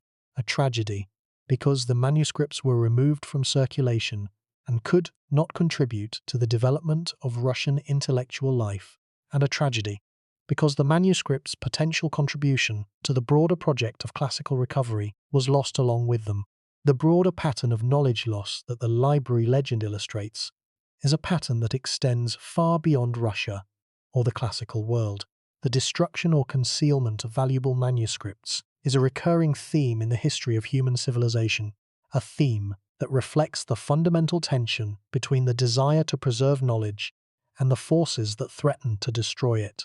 The Library of Ivan the Terrible is one instance of this recurring theme, a specific case in which the forces of preservation and the forces of destruction were in tension with one another and in which the outcome remains uncertain.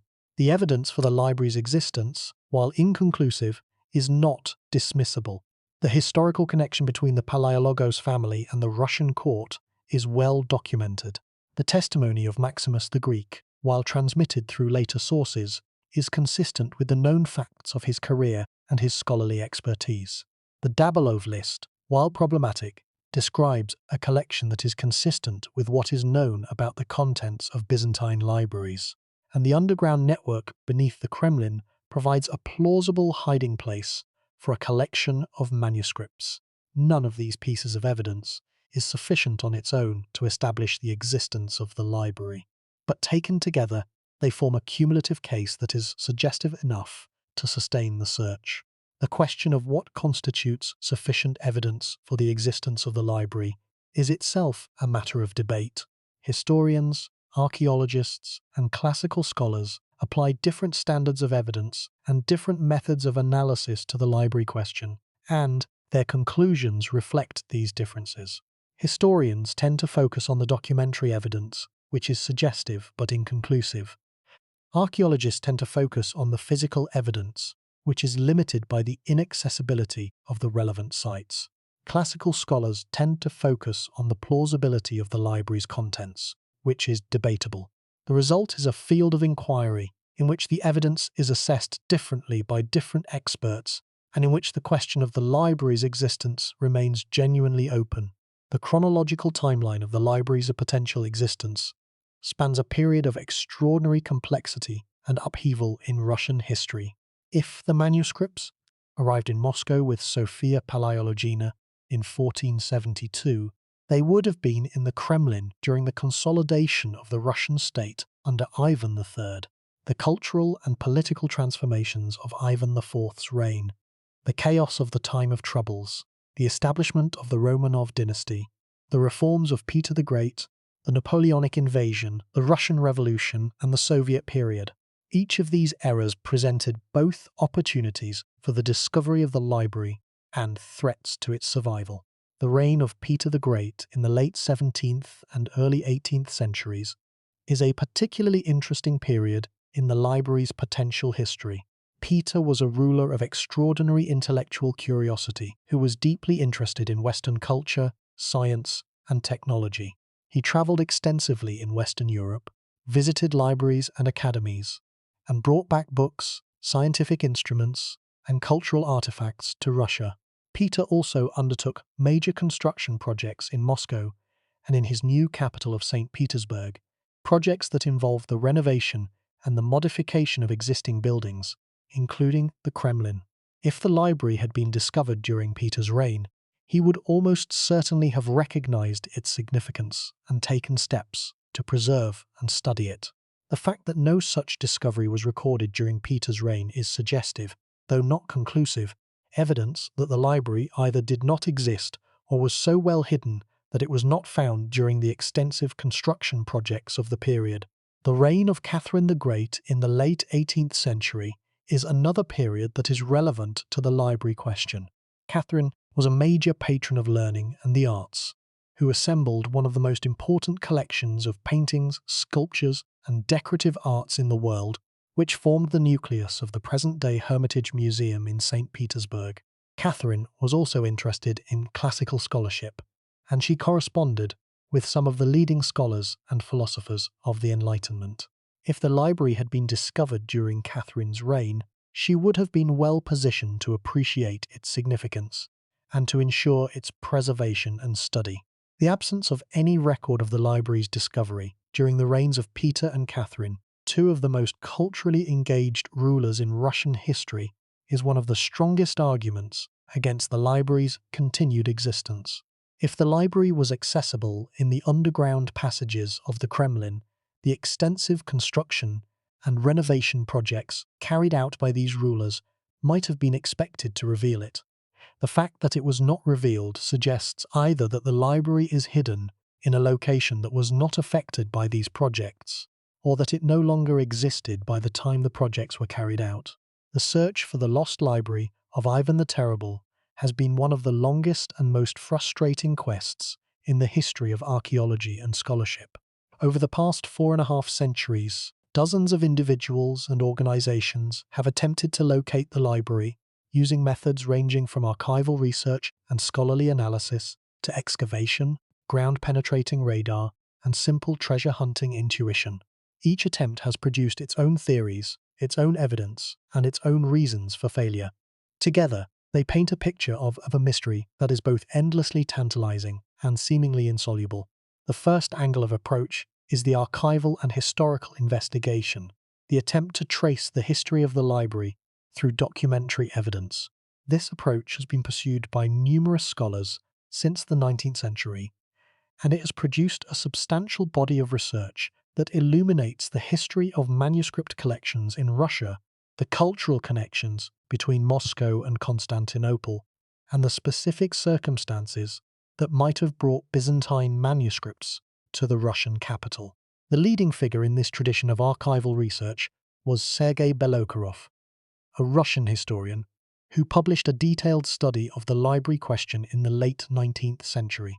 Belokharov examined the available documentary evidence with great care and concluded that while the existence of a substantial collection of books in the Kremlin was well established, the evidence for the specific cache of Byzantine manuscripts described in the legend was insufficient to support definitive conclusions.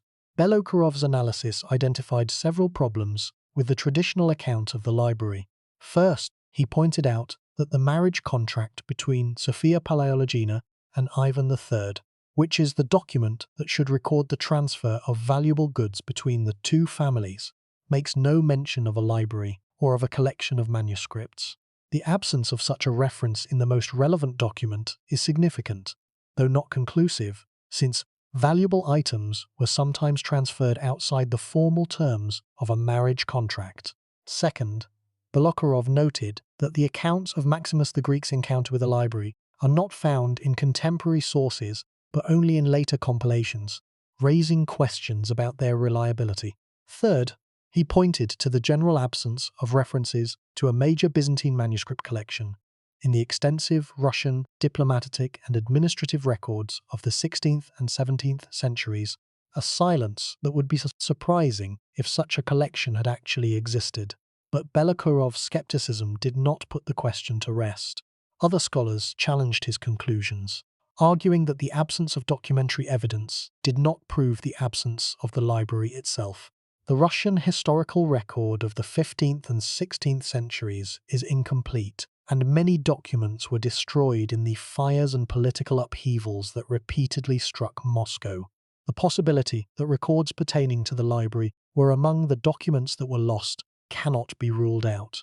Moreover, if Ivan the Terrible had hidden the library for security reasons, as the legend claims, he would have had good reason to ensure that its location was not recorded in documents that might fall into the hands of his enemies. The second angle of approach is the physical search, the attempt to locate the library by excavating the underground passages beneath the Kremlin and other buildings in central Moscow. This approach has been pursued with particular vigor since the late 19th century, and it has produced some of the most dramatic episodes in the history of the library search. Ignatius Steletsky, whom we mentioned earlier, was the most dedicated and most persistent of the physical searchers. Steletsky was a professional archaeologist who became convinced of the library's existence in the early 1900s and who devoted the next several decades of his life to the search. He conducted extensive research into the underground geography of Moscow, mapping the known tunnels and chambers beneath the Kremlin and identifying areas that he believed might contain undiscovered vaults. He lobbied the Russian and later the Soviet authorities for permission to excavate, and he wrote extensively about his theories and his findings. Steletsky's research produced some intriguing results. He identified a series of underground passages that he believed connected the Kremlin to other buildings in central Moscow, and he theorized that the library was hidden in a sealed chamber accessible only through these passages. He also claimed to have discovered evidence of sealed doorways and blocked passages that might lead to undiscovered chambers, but his work was repeatedly interrupted by political events, including the Russian Revolution of 1917, the subsequent Civil War, and the security restrictions imposed by the Soviet government, which was reluctant to allow excavations beneath the seat of its own power. The numbers are striking when we consider the scale of the underground network beneath Moscow. The city sits on a complex geological foundation of limestone, clay, and sand, and the centuries of construction and reconstruction that have shaped the city have created an extensive network of tunnels, cellars, and underground passages, many of which are unmapped and unexplored. The Moscow metro system, which was constructed beginning in the 1930s, added another layer to this underground network, and the construction of the metro revealed numerous previously unknown underground structures, including medieval cellars, forgotten tunnels, and sealed chambers whose purposes were unclear. The possibility that the library could be concealed within this vast and incompletely explored underground network is one of the factors that has sustained the search over the centuries. The third angle of approach is the comparative analysis, the attempt to evaluate the plausibility of the library's existence by comparing the Dabalov list with what is known about the Byzantine manuscript tradition. This approach has been pursued by classical scholars and Byzantinists who have examined the list of works attributed to the library and have attempted to assess whether those works could plausibly have been part of a Byzantine manuscript collection that was brought to Moscow in the 15th century. The results of this analysis are mixed. Some of the works listed in the Dablov catalogue are known to have existed in the libraries of Constantinople and could plausibly have been part of a collection that was brought to Moscow. The Byzantine libraries contained copies of works by Cicero, Tacitus, and other Latin authors, and the transfer of such works to Moscow as part of a royal dowry is not inherently implausible. However, other works on the list are more problematic. Some of the works described in the list do not correspond to any known text, raising the possibility that they are fictitious. Others are described in terms that are too vague to allow identification, making it impossible to assess their plausibility. The fourth angle of approach is the examination of the cultural and political context of 16th century Russia in an attempt to understand why Ivan the Terrible might have hidden the library and what might have happened to it after his death. This approach has been pursued by historians of Russia who have examined the political circumstances of Ivan's reign and the events that followed it. Ivan's reign was characterized by extreme political instability and by a culture of secrecy and distrust that pervaded the Russian court. The oprichnina, the system of personal rule that Ivan established in 1565, was administered by a force of several thousand loyal soldiers who operated outside the normal structures of Russian law and government. The oprichnina was characterized by extreme secrecy, and Ivan took elaborate measures to conceal his plans and his possessions from potential enemies. The hiding of a valuable library in underground vaults would be consistent with the broader pattern of secrecy and concealment that characterized Ivan's rule. The events that followed Ivan's death in 1584 are also relevant to the library question. Ivan was succeeded by his son Fyodor, a weak and ineffective ruler who died without an heir in 1598, ending the Rurik dynasty that had ruled Russia for over 700 years. Fyodor's death was followed by the Time of Troubles, a period of political chaos, civil war, and foreign invasion that lasted for approximately 15 years, and that devastated the political and social fabric of Russia. During the Time of Troubles, Moscow was occupied by Polish-Lithuanian forces who looted and damaged many of the buildings of the Kremlin. The possibility that the library was discovered and looted during the Polish occupation, or that it was destroyed or dispersed during the chaos of the Time of Troubles, is one of the scenarios that researchers have considered. The fifth angle of approach is the technological search, the use of modern technology to detect the presence of underground chambers and passages without physical excavation. This approach has become increasingly viable in recent decades with the development of ground-penetrating radar, electromagnetic surveying, and other remote sensing technologies that can detect anomalies beneath the surface of the Earth. Several technological surveys have been conducted in the area around the Kremlin, and some have reported the detection of anomalies that might represent undiscovered underground chambers. But these results are inconclusive. The complex geology and the dense urban infrastructure of central Moscow create numerous underground anomalies that may have nothing to do with the library, and the interpretation of the survey data is subject to considerable uncertainty. The failure of all these approaches to produce a definitive answer has led some scholars to conclude that the library probably does not exist, that it is a legend that has been embellished and elaborated over the centuries until it has taken on a life of its own, independent of any historical reality. These skeptics point to the absence of definitive documentary evidence, the problematic nature of the Dablov list, the numerous opportunities for the destruction of the collection over the centuries, and the failure of multiple physical searches to locate anything that could be identified as the lost library. But the skeptics have not had the last word. Other scholars continue to argue that the library may exist, pointing to the plausibility of the historical narrative, the suggestive but inconclusive evidence of the documentary record, and the incompleteness of the physical searches that have been conducted. The underground passages beneath the Kremlin have never been fully explored, and the technological surveys that have been conducted have been limited in scope and in the precision of their results. The possibility remains that the library is concealed in a location that has not yet been searched, or that it has been discovered but not recognized for what it is. The German scholar Eduard Trimer conducted an important analysis in the mid-20th century examining the Dablov list in the context of what is known about the transmission of classical texts through the Byzantine tradition. Trimer concluded that some of the works described in the list were consistent with the known holdings of Byzantine libraries, while others were implausible or impossible to verify. His analysis, while not definitive, provided a more nuanced assessment of the evidence than the simple acceptance or rejection of the list that had characterized earlier discussions.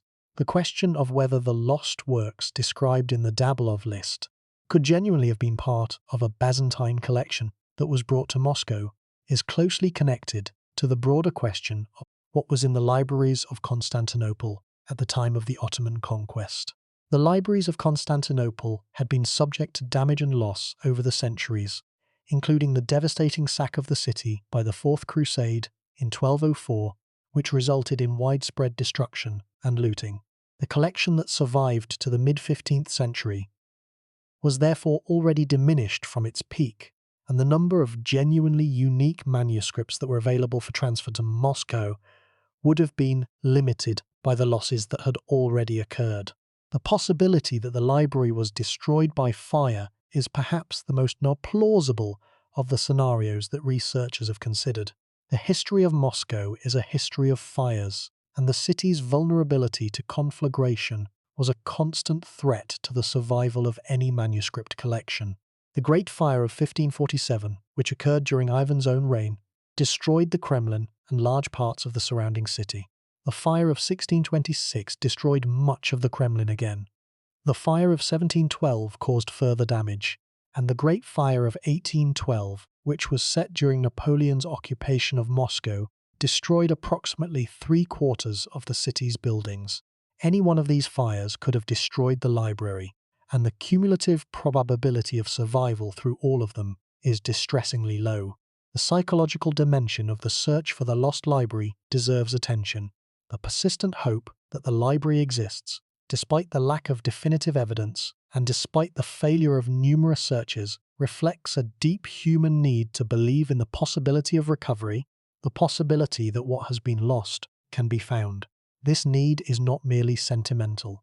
It is grounded in the real experience of manuscript discovery, which has occasionally produced results of extraordinary importance, and which has demonstrated that lost texts can survive in unexpected places for unexpected periods of time. The case of the Archimedes palimpsest is particularly relevant. In 1906, the Danish scholar Johann Ludwig Heiberg discovered in a monastery in Istanbul a medieval prayer book that had been written on parchment that had previously been used for a manuscript of works by the ancient Greek mathematician Archimedes. The original text of Archimedes had been scraped off the parchment and overwritten with prayers, a common medieval practice known as palimpsesting.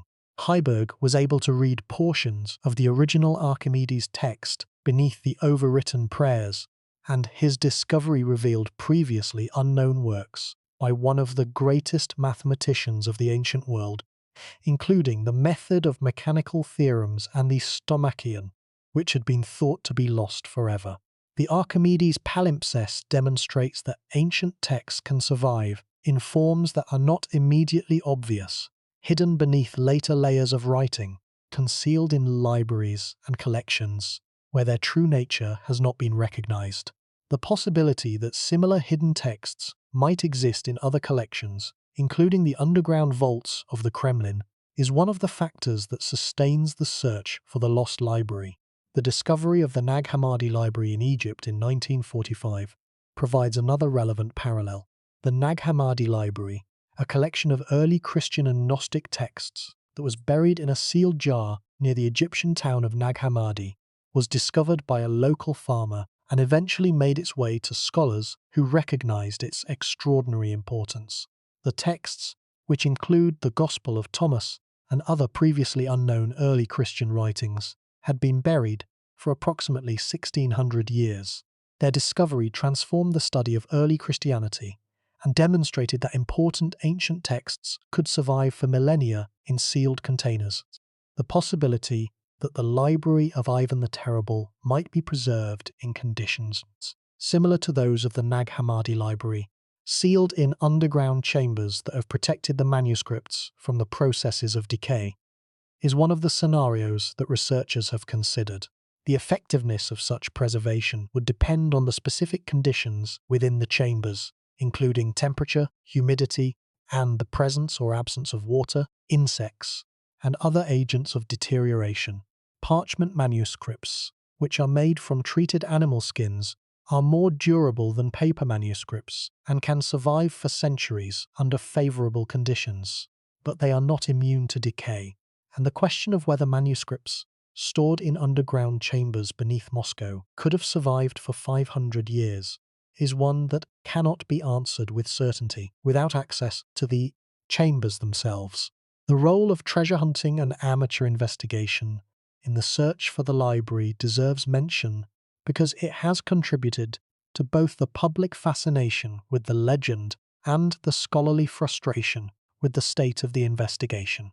Over the centuries, the library has attracted not only professional scholars and archaeologists, but also amateur investigators, fortune hunters, and cranks who have been drawn to the legend by the promise of a spectacular discovery.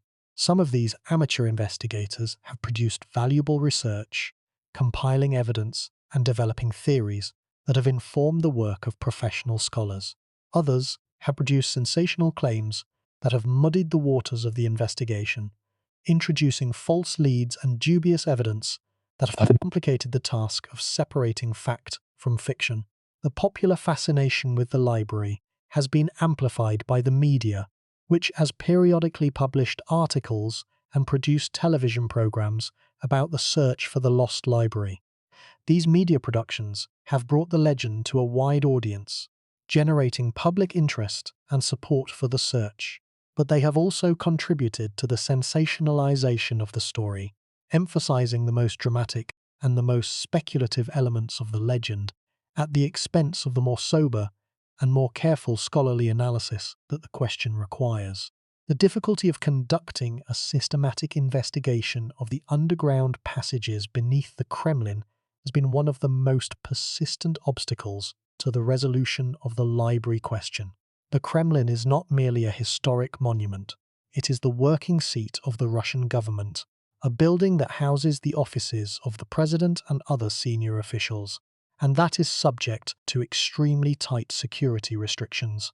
The prospect of allowing archaeologists to excavate beneath the foundations of the building, with all the disruption and the security concerns that such an excavation would entail, has been unappealing to every Russian government since the time of the Tsars.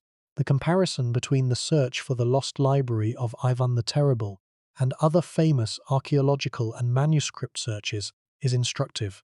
The search for the library shares characteristics with the search for other lost cultural treasures, including the Amber Room of the Catherine Palace, which was dismantled by German soldiers during the Second World War, and which has never been found, and the lost paintings of Raphael and other Renaissance masters that are known to have existed, but that have disappeared from the historical record. The search also shares characteristics with the broader tradition of manuscript hunting that has been a feature of Western intellectual life since the Renaissance. The humanist scholars of the 15th and 16th centuries travelled across Europe in search of classical manuscripts, visiting monasteries, cathedrals, and private collections in the hope of finding texts that had been lost or forgotten.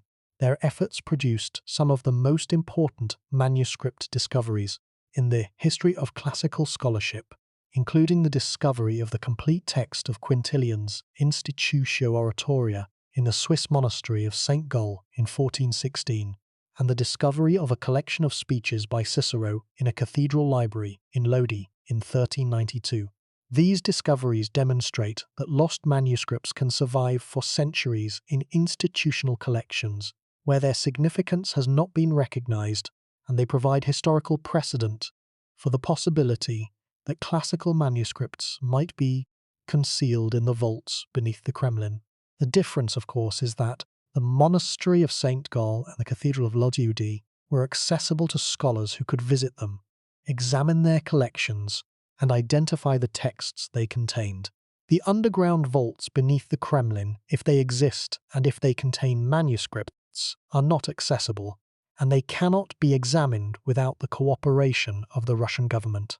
The involvement of modern Russia's cultural institutions in the library question has been uneven but not entirely absent.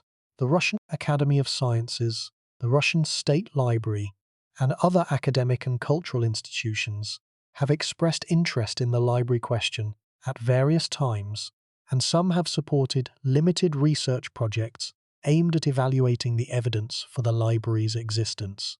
But the systematic, large-scale investigation that would be needed to resolve the question definitively has not been undertaken, and the prospects for such an investigation in the near future are uncertain. The question of whether the lost library, if it exists, would be of purely historical interest, or whether it might contain knowledge of practical value, is one that is rarely discussed, but that is worth considering. The classical texts that the library is said to contain are primarily works of literature, history, and philosophy, texts whose value lies in their contribution to our understanding of the ancient world rather than in any practical application. However, the classical world also produced works of science, medicine, and technology that had practical implications, and it is possible that the library might contain works of this nature as well. The lost works of the ancient Greek and Roman engineers who developed sophisticated techniques for constructing buildings, aqueducts, roads, and military fortifications might be of more than purely historical interest. The Roman engineer Vitruvius, whose De Architectura is the only surviving treatise on architecture from the classical world, described in detail the principles and the practices of Roman engineering. But Vitruvius himself referred to numerous other technical treatises by earlier authors, most of which have been lost. The possibility that some of these lost technical works might be in the library of Ivan the Terrible is remote but not impossible. The lost works of the ancient Greek physicians, who made important contributions to the understanding of human anatomy, disease, and treatment, might similarly be of more than historical interest. The medical works of Galen, which were the foundation of Western medicine for over a millennium, represent only a portion of the total medical literature of the ancient world. Many other medical texts were lost, and their recovery could provide valuable insights into the history of medicine and into the medical practices of the ancient world. The involvement of Western European scholars in the library question has added an important dimension to the investigation. From the 19th century onward, German, French, British and American scholars have contributed to the research on the lost library, bringing perspectives and methods that have complemented and sometimes challenged the work of Russian scholars. The German scholar Friedrich Kluge, who studied the Dabeloff list in detail in the late 19th century, concluded that the list showed signs of being a genuine document that had been transmitted through multiple copies, with the errors and the inconsistencies that such transmission typically produces. Other Western scholars have been more skeptical, arguing that the list is too good to be true, and that its contents are suspiciously well suited to the desires of classical scholars. The involvement of Western scholars has also raised questions about the cultural and political dimensions of the library question.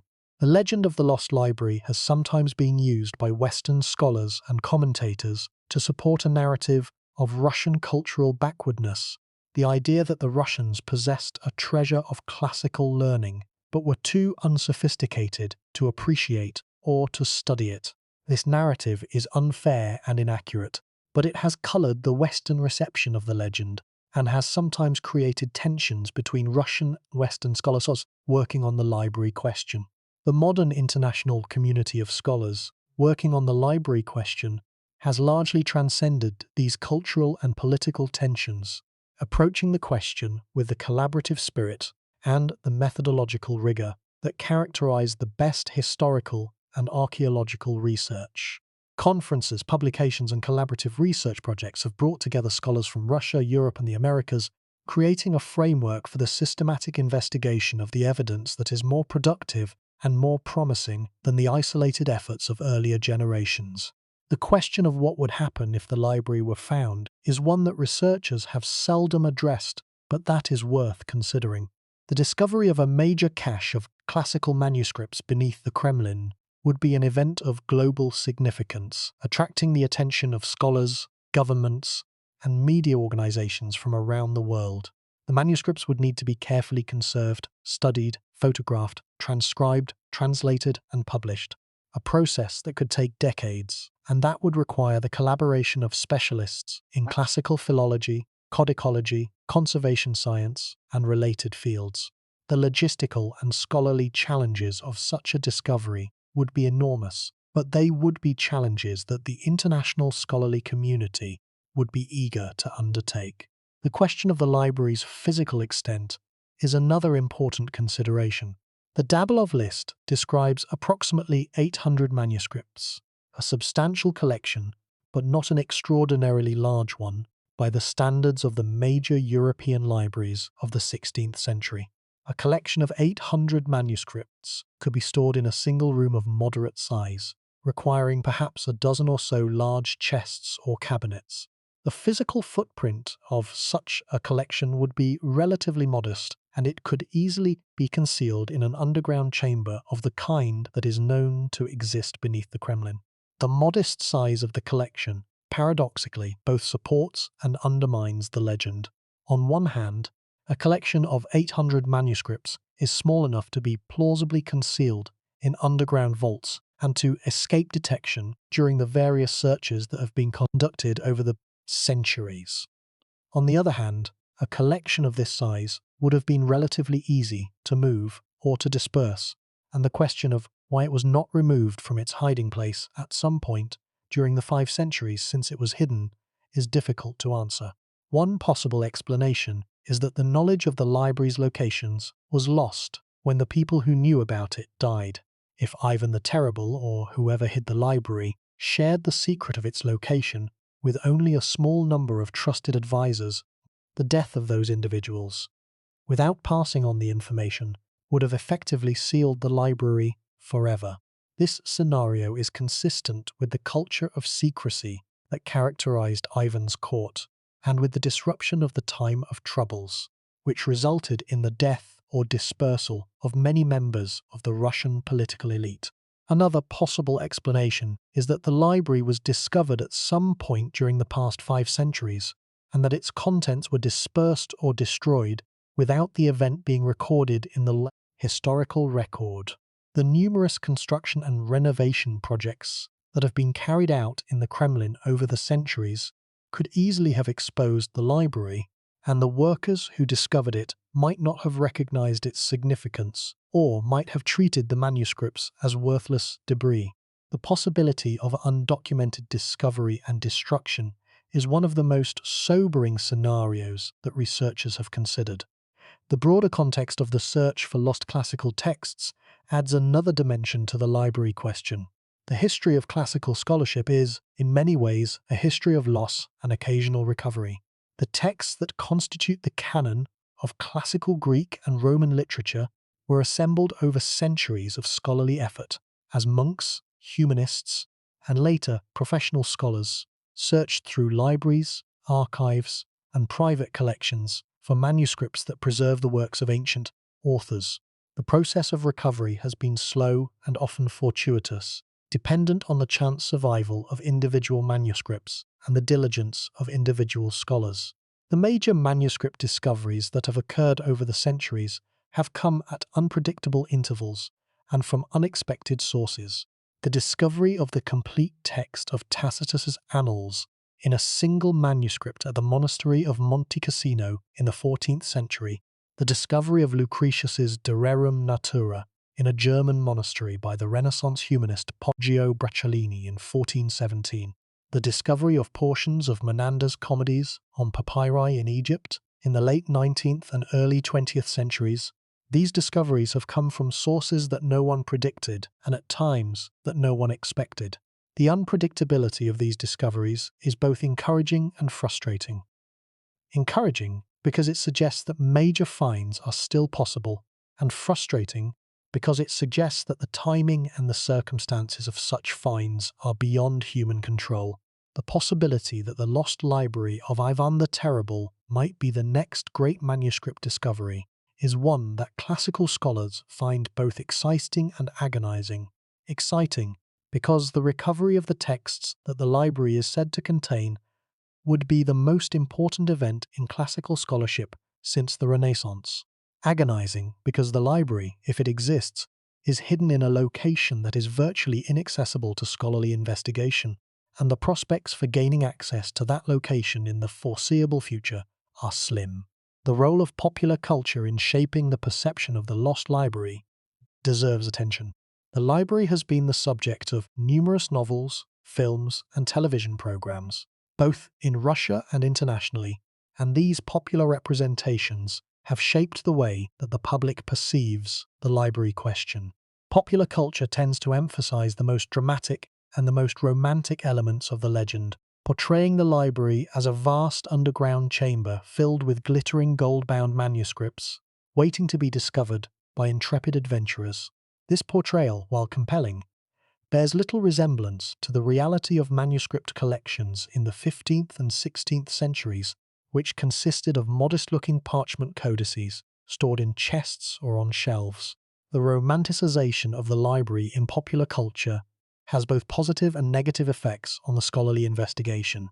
On the positive side, it generates public interest and support for the search, creating a constituency of people who care about the library question, and who may be willing to support the research financially or politically. On the negative side, it creates unrealistic expectations about what the library might look like and what it might contain, making it more difficult for scholars to communicate the complexities and the uncertainties of the library question to a public that has been conditioned to expect dramatic revelations and spectacular discoveries. The question of how the library might be preserved and studied if it is ever discovered is one that requires serious consideration. The discovery of a major cache of classical manuscripts would be an event of global significance, and the response to such a discovery would need to be carefully planned and coordinated to ensure that the manuscripts are properly conserved, studied, and made available to the scholarly community. The conservation of ancient parchment manuscripts is a delicate and specialized process that requires expertise, equipment, and facilities that may not be readily available at the site of the discovery. The transportation of the manuscripts from their hiding place to a conservation facility would need to be carried out with extreme care to avoid causing further damage to documents that may already be in fragile condition. The study and publication of the manuscripts would be a project of enormous scope and complexity, requiring the collaboration of specialists in classical philology, Byzantine studies, codicology, paleography, and conservation science. The transcription, translation, and publication of the texts would take years or even decades, and the results would need to be made available to the international scholarly community through digital and print publications. The logistics of such a project would be formidable, but the scholarly community has demonstrated its ability to manage similar projects in the past, as evidenced by the ongoing study and publication of the Dead Sea Scrolls, the Nag Hammadi Library, and the Oxyrhynchus Papyri. The ethical and legal questions that would arise in the event of the library's discovery are also worth considering. The manuscripts, if they are found beneath the Kremlin, would be the property of the Russian state, and the Russian government would have the authority to determine how they are conserved, studied, and made available to the public. The international scholarly community would have a strong interest in ensuring that the manuscripts are made available for study by qualified scholars from around the world, but the terms of access would ultimately be determined by the Russian government. The balance between national ownership and international scholarly access would need to be negotiated carefully, with due regard for both the sovereignty of the Russian state and the universal significance of the classical heritage. The financial implications of the library's discovery would also be significant. The manuscripts, if they contain lost works of major classical authors, would be of incalculable scholarly value and of enormous monetary value as well. The conservation, study, and publication of the manuscripts would require substantial financial investment, and the question of who would bear these costs would need to be addressed. The Russian government, international scholarly organizations, private foundations, and individual donors would all be potential sources of funding, and the coordination of these funding sources would be an important aspect of the response to the discovery. The specific methodological challenges of searching for the library deserve detailed consideration. The search for the lost library is not a conventional archaeological excavation. It is a search for a specific object in a specific location, a location that is not only difficult to access but that is also extremely sensitive from a political and security perspective. The search requires a combination of historical research, archival analysis, geological surveying, and physical exploration that must be carried out within the constraints imposed by the political and security requirements of the Kremlin. The use of ground-penetrating radar in the search for the library has produced some intriguing but inconclusive results. Ground-penetrating radar works by sending electromagnetic pulses into the ground and detecting the reflections that are produced when the pulses encounter changes in the physical properties of the subsurface material. The technique can detect voids, such as tunnels and chambers, as well as changes in soil composition, buried structures, and other anomalies. Several radar surveys have been conducted in the area around the Kremlin, and some have detected anomalies that might represent undiscovered underground chambers. However, the interpretation of radar data is complicated by the complex geology of the Moscow area and by the presence of numerous underground structures, including metro tunnels, utility conduits, and the foundations of buildings that produce reflections that can be difficult to distinguish from the reflections produced by undiscovered chambers. The use of seismic surveying, which measures the propagation of sound waves through the ground, is another technique that has been applied to the library search. Seismic surveying can detect large voids and structural anomalies beneath the surface, and it can provide information about the geological characteristics of the subsurface that is complementary to the information provided by ground-penetrating radar. However, seismic surveying is noisy and disruptive, and its use in the immediate vicinity of the Kremlin would be constrained by the security requirements of the site. The most promising approach to the library search may be the integration of multiple remote sensing technologies with detailed historical and archival research. By combining the results of radar surveys, seismic surveys, and other remote sensing technologies with the documentary evidence from historical archives, researchers may be able to identify specific locations beneath the Kremlin where the library is most likely to be concealed. This integrated approach, which draws on the expertise of historians, archaeologists, geologists, and engineers, offers the best hope for resolving the library question without the need for large-scale physical excavation. The question of whether a systematic archaeological investigation of the Kremlin's underground passages will ever be permitted is ultimately a political question that depends on the willingness of the Russian government to balance the requirements of security and political sensitivity against the potential benefits of the investigation. The precedent of other archaeological investigations at politically sensitive sites, such as the excavations beneath the Vatican and the archaeological surveys of the tunnels beneath the Western Wall in Jerusalem, suggests that such investigations are possible when the political will exists. Whether the political will for such an investigation will ever materialize in the case of the Kremlin remains to be seen. The ongoing development of non-invasive archaeological technologies offers hope that the library question might be resolved without the need for physical excavation. Technologies such as muon tomography, which uses naturally occurring cosmic ray particles to create images of the interior of dense structures, have been used to discover hidden chambers in the Egyptian pyramids and could potentially be applied to the Kremlin.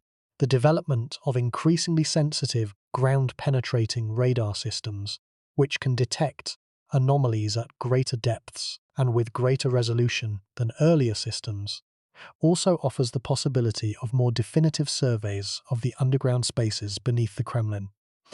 The role of the Russian Orthodox Church in the library search is another factor that has shaped the investigation.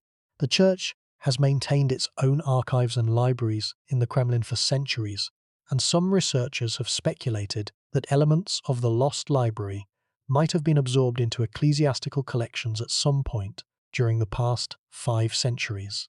The possibility that classical manuscripts might have been stored alongside religious texts in the libraries of the Kremlin churches and monasteries is consistent with the practice of storing valuable documents in ecclesiastical institutions, which were often the most secure and the most stable institutions available. However, the church's collections have been subject to their own disruptions, including the looting and confiscation that occurred during the Russian Revolution and the Soviet period, and the possibility that manuscripts from the lost library might have passed through ecclesiastical hands and been lost during these disruptions cannot be ruled out. The comparison with the discovery of the Sinai Codex, one of the oldest and most important manuscripts of the Christian Bible, provides an instructive parallel. The Sinai Codex was discovered by the German scholar Konstantin von Tischendorf in the monastery of St. Catherine on the Sinai Peninsula in the mid-19th century.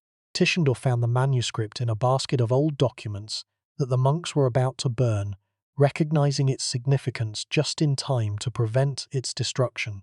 The discovery of the Sinai Codex demonstrates that important manuscripts can survive for centuries in institutional collections where their significance has not been recognized, and it provides a model for the kind of fortuitous discovery that might yet reveal the lost library of Ivan the Terrible.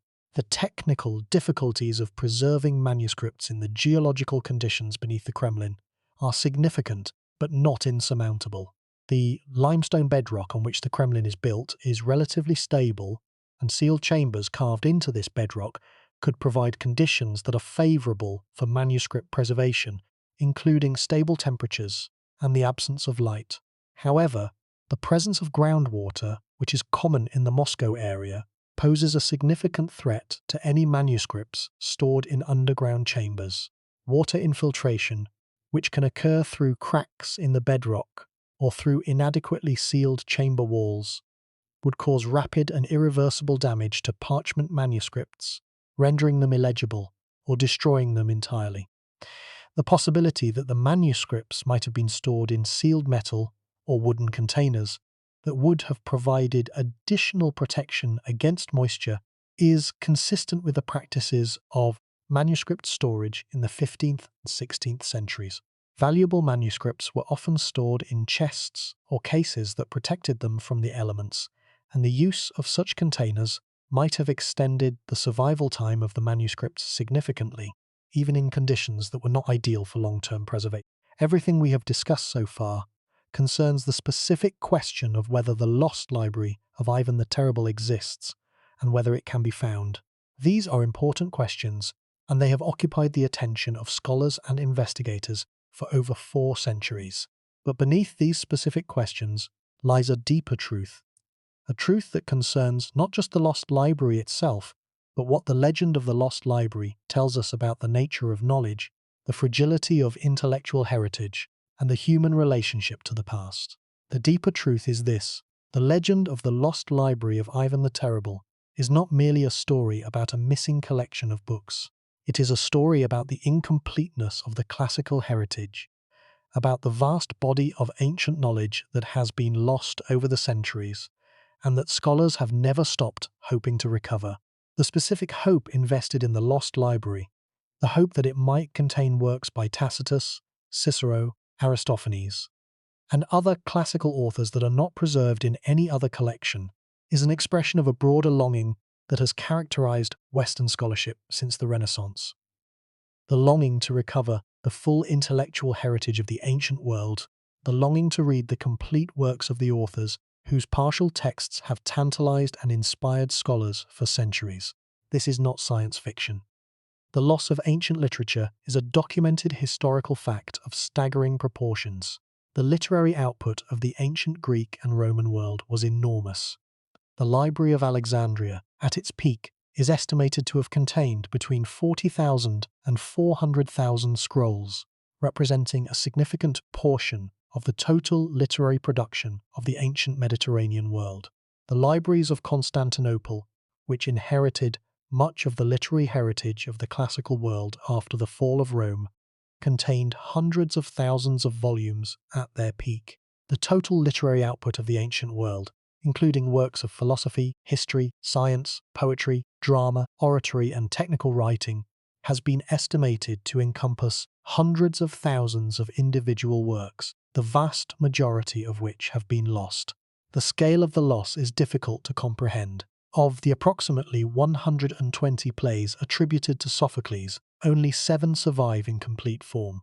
Of the approximately 90 plays attributed to Euripides, only 18 survive. Of the approximately 80 plays attributed to Aeschylus, only 7 survive.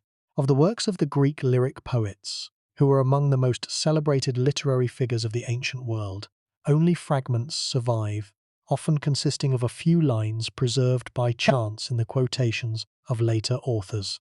The works of entire schools of philosophy, including the Epicureans, the Stoics, and the Skeptics, are known to us primarily through second-hand accounts and fragmentary quotations. The scientific works of the Alexandrian scholars, who made important contributions to mathematics, astronomy, medicine, and engineering, have been largely lost, and our knowledge of their achievements comes primarily from the summaries and the references of later writers. Let that sink in. The classical heritage that forms the foundation of Western civilization, the philosophical tradition that stretches from Socrates to the Stoics, the literary tradition that stretches from Homer to Ovid, the scientific tradition that stretches from Thales to Ptolemy, survives in only a fraction of its original form. The texts that we possess, the works that are taught in universities, and that form the canon of Western literature and philosophy, are the survivors of a process of attrition that has been going on for over 2,000 years. The vast majority of the works that were produced by the writers and thinkers of the ancient world are gone, destroyed by the ravages of time, war, fire, and neglect. The possibility that some of these lost works might have survived in the library of Ivan the Terrible is therefore not merely a question of historical curiosity. It is a question of profound importance for our understanding of the ancient world and for our ability to recover the full scope of ancient thought. The lost works of Tacitus, for example, which are listed in the Dabilov catalogue, include portions of his histories and annals that cover crucial periods of Roman history, including the reigns of emperors whose actions shaped the course of Western civilization. The lost orations of Cicero, the greatest orator of the Roman world, would provide invaluable evidence for the political life and the rhetorical culture of the late Roman Republic. The lost plays of Aristophanes, the greatest comic playwright of the ancient Greek world, would expand our understanding of Athenian comedy and of the social and political life of ancient Athens. Something is wrong with our assumptions about the permanence of the written word. We tend to think of books as durable objects, as things that, once created, will endure indefinitely. The story of the lost library of Ivan the Terrible reminds us that this assumption is false. Books are fragile objects, vulnerable to fire, water, insects, mold, and the simple passage of time. The survival of any ancient text to the present day is the result of an unbroken chain of copying and preservation that stretches back over millennia, a chain in which each link represents a human decision to copy a text, to preserve a manuscript, to store a book in a place where it will be safe from destruction. When any link in the chain is broken, whether by war, by fire, by political upheaval, or by simple neglect, the text is lost, sometimes temporarily, sometimes forever. The legend of the lost library resonates so powerfully because it speaks to this fundamental anxiety about the fragility of knowledge. The idea that a treasure trove of lost classical texts might be waiting to be discovered, hidden beneath a famous building in a major world city, is an idea that offers hope against the otherwise relentless logic of loss. If the library exists, then some of what was lost can be recovered. If the library can be found, then the chain of transmission can be repaired, and the works that were separated from the tradition can be restored to it. The legend is, in a sense, a refusal to accept the finality of loss, an insistence that the works of the ancient world are not gone forever, but are merely hidden, waiting to be found by those with the determination and the luck to look in the right place. The broader history of manuscript discovery provides some support for this hope. Major discoveries of lost or unknown manuscripts have occurred throughout the history of classical scholarship. demonstrating that texts that were believed to be lost can sometimes be recovered. The discovery of the complete text of the Roman historian Livy's account of the founding of Rome in a monastery library in the Renaissance, the discovery of the poems of Catullus in a single manuscript that was found in Verona in the 14th century, the discovery of the lost works of Archimedes in a palimpsest that was found in Istanbul in the early 20th century. All of these demonstrate that lost texts can survive in unexpected places and can be recovered after centuries of obscurity. The most dramatic manuscript discovery of the 20th century was the finding of the Dead Sea Scrolls in caves near the Dead Sea in 1947 and the years that followed. The Dead Sea Scrolls, which include some of the oldest known copies of books of the Hebrew Bible, as well as previously unknown texts from the Second Temple period of Jewish history, were preserved for approximately 2,000 years in the dry conditions of the Judean desert. Their discovery transformed the study of ancient Judaism and early Christianity and demonstrated that ancient texts could survive for millennia under the right conditions. Let that sink in. The Dead Sea Scrolls survived for 2,000 years because they were hidden in caves in a dry desert climate that inhibited the processes of decomposition and decay. The lost library of Ivan the Terrible, if it exists, has been hidden for approximately 500 years in underground chambers beneath a major city. The conditions in those chambers, if they are sealed, and if they have not been subject to flooding or extreme temperature variations, could potentially have preserved manuscripts for that duration. The survival of the library is not impossible. It is merely uncertain. The deeper truth about the lost library is that it represents a test case for our relationship with the past. The library, if it exists, is a repository of knowledge that was produced by civilizations that are gone, knowledge that was created by people who lived thousands of years ago and who could not have imagined the circumstances in which their words might eventually be read. The search for the library is therefore not merely a search for physical objects. It is a search for a connection with the past, a search for the continuity of human intellectual life across the vast distances of time that separate the ancient world from the modern. The fact that the library may not exist, that the search may be a chase after a phantom, does not diminish the significance of the questions it raises. The questions about the fragility of knowledge, the incompleteness of the classical heritage, and the possibility of recovery are real questions, regardless of whether the specific answers that the library might provide are available. The legend of the lost library, even if it is only a legend, serves as a powerful reminder of what has been lost and of the importance of preserving what remains. The modern study of the lost library has been enriched by the development of digital humanities, a field that uses computational tools to analyze and preserve textual traditions. Digital databases of Byzantine manuscripts, Latin manuscripts, and Greek papyri have made it possible for scholars to trace the transmission histories of individual texts, identifying the points at which manuscripts were copied, the locations where they were stored, and the circumstances under which they were lost or preserved. These digital tools have not yet produced evidence for the existence of the lost library, but they have deepened our understanding of the Byzantine manuscript tradition and of the channels through which classical texts were transmitted from Constantinople to other parts of Europe. The relationship between the lost library legend and the broader Russian cultural identity is a dimension of the story that deserves attention. The idea that Russia possesses a hidden treasure of classical learning, a collection of manuscripts that was brought from Constantinople as the inheritance of the Byzantine Empire, resonates with the Russian self-image as the heir to the cultural and political traditions of Rome and Byzantium. The legend of the lost library is, in a sense, a cultural myth, a story that expresses the Russian aspiration to be recognized as a major civilization with deep roots in the classical tradition. This cultural dimension of the legend has influenced the way that the library question has been approached by Russian scholars and by the Russian public. The library has been the subject of novels, plays, films, and television programs in Russia, and it occupies a prominent place in the popular imagination. The search for the library has been supported at various times by Russian governments that have seen the discovery of the library as a potential source of national prestige. The cultural significance of the legend means that the library question is not merely an academic matter in Russia. It is a matter of national identity, a question that touches on fundamental issues of Russian self-understanding and of Russia's relationship to the broader Western cultural tradition. The Soviet treatment of the library question was complicated by the ideological imperatives of the Soviet state. The Soviet government was ambivalent about the legend, alternately encouraging and discouraging research into the library's existence.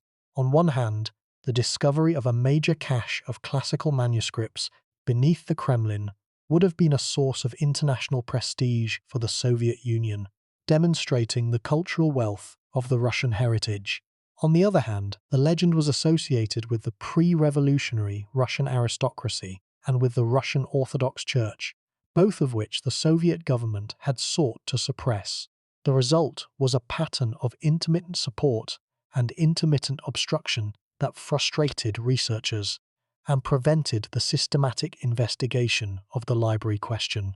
The post-Soviet era has seen a renewed interest in the library question, driven by the relaxation of political restrictions on access to archives and archaeological sites, the development of new technologies for underground surveying, and the broader cultural revival that has accompanied the end of Soviet rule. New research projects have been proposed, and some limited investigations have been conducted. But the fundamental obstacles that have prevented the resolution of the library question, the inaccessibility of the underground spaces beneath the Kremlin, the incompleteness of the documentary record, and the inherent uncertainty of the evidence, remain as formidable as ever. The comparison with other famous lost or hidden libraries is instructive. The legend of the lost library of Ivan the Terrible is not unique in the history of book hunting and manuscript discovery. Similar legends surround other collections that are believed to have been hidden or lost, including the library of the Herculaneum Villa, which was buried by the eruption of Mount Vesuvius in 79 of the Common Era, and which has been partially excavated, revealing hundreds of carbonized papyrus scrolls that are currently being studied using advanced imaging technologies. The Herculaneum scrolls, which include works by the Epicurean philosopher Philodemus, and which may contain works by other Greek and Latin authors, demonstrate that ancient libraries can survive catastrophic events and that their contents can potentially be recovered using modern technology. The Villa of the Papyri at Herculaneum is particularly relevant to the library of Ivan the Terrible because it demonstrates that a library can be preserved by the very conditions that might seem to have destroyed it. The volcanic ash and mud that buried the villa also sealed it, creating an airtight environment that prevented the decomposition of the papyrus scrolls, preserving them for nearly 2,000 years.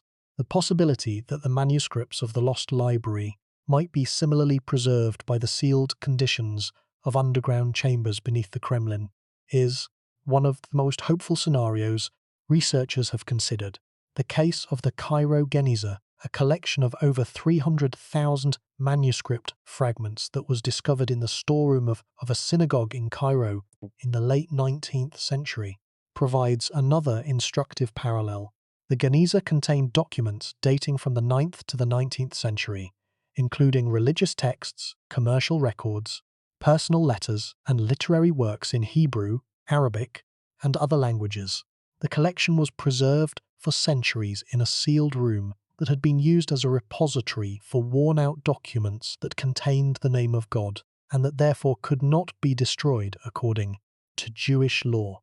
The discovery of the Geniza transformed the study of medieval Jewish history and culture, and demonstrated that vast collections of documents could survive for centuries in sealed environments.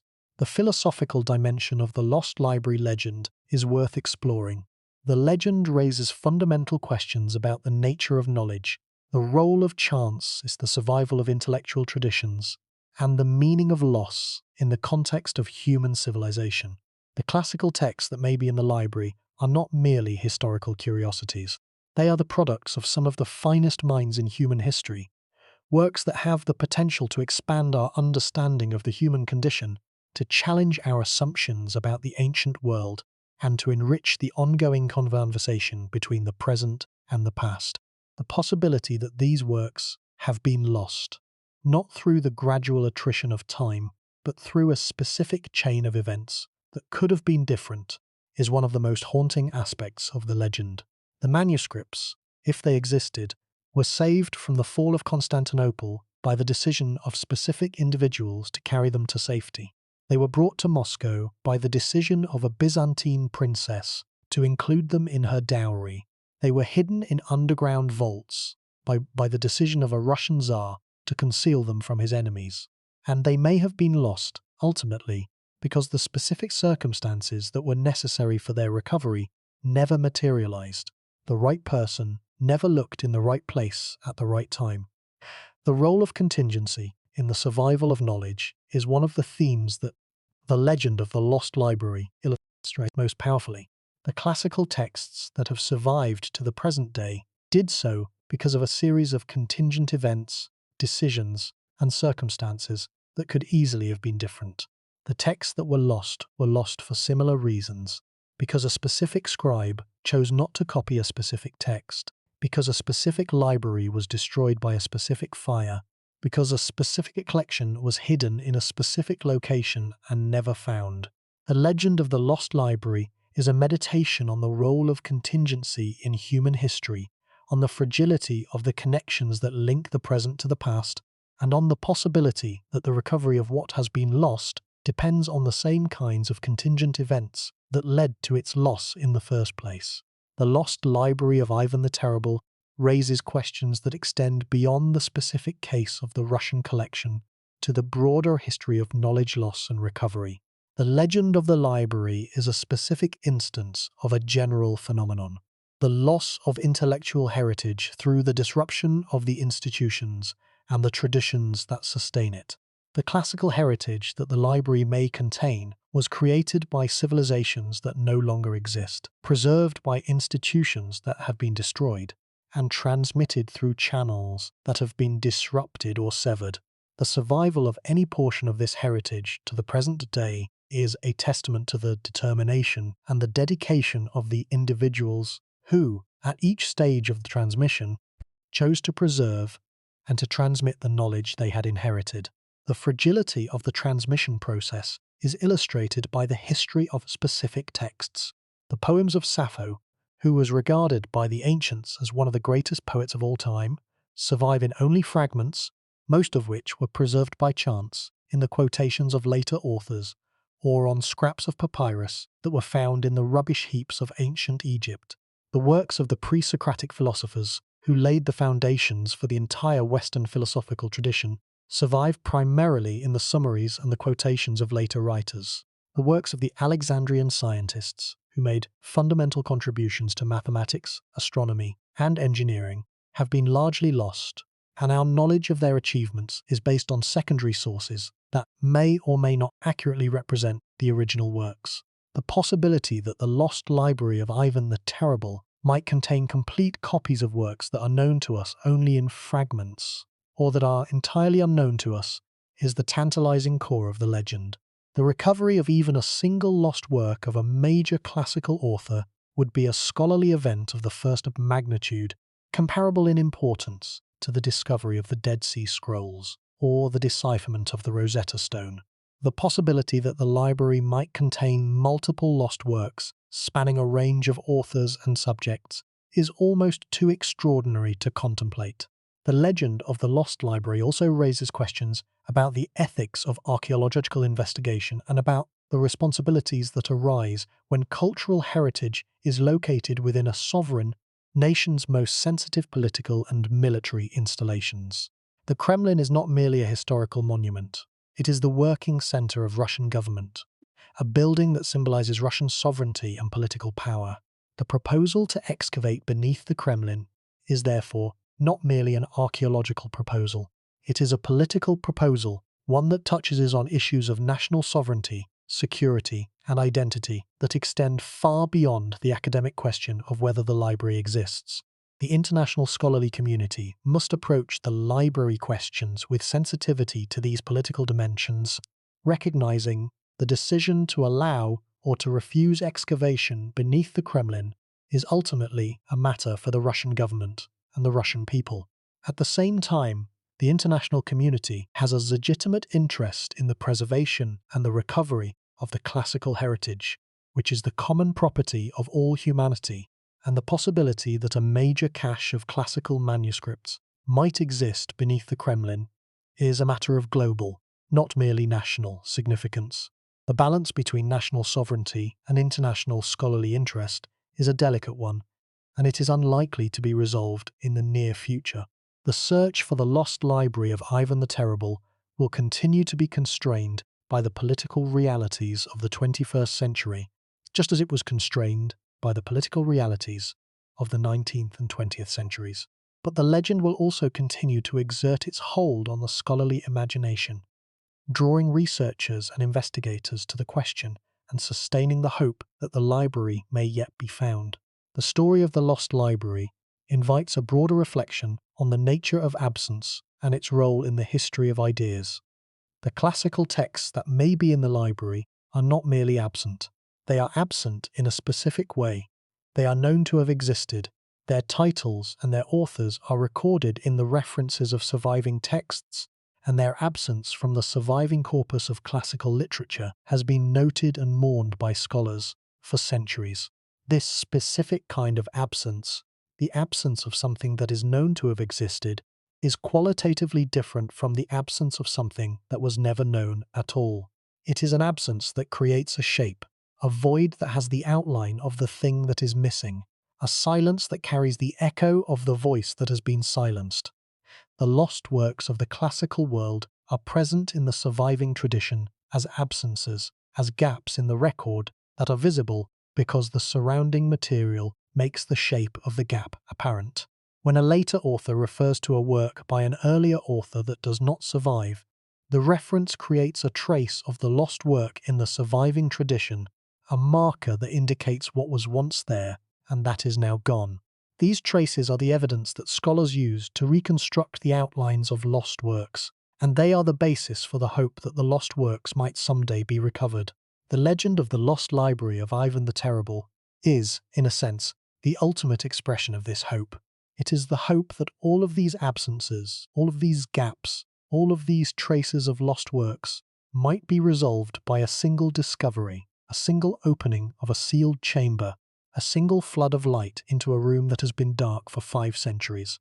The legend is the dream of completeness, the dream that the fragmentary classical heritage that has shaped the Western intellectual tradition might be made whole, that the missing pieces of the puzzle might be found, and that the full scope of ancient thought might at last be revealed.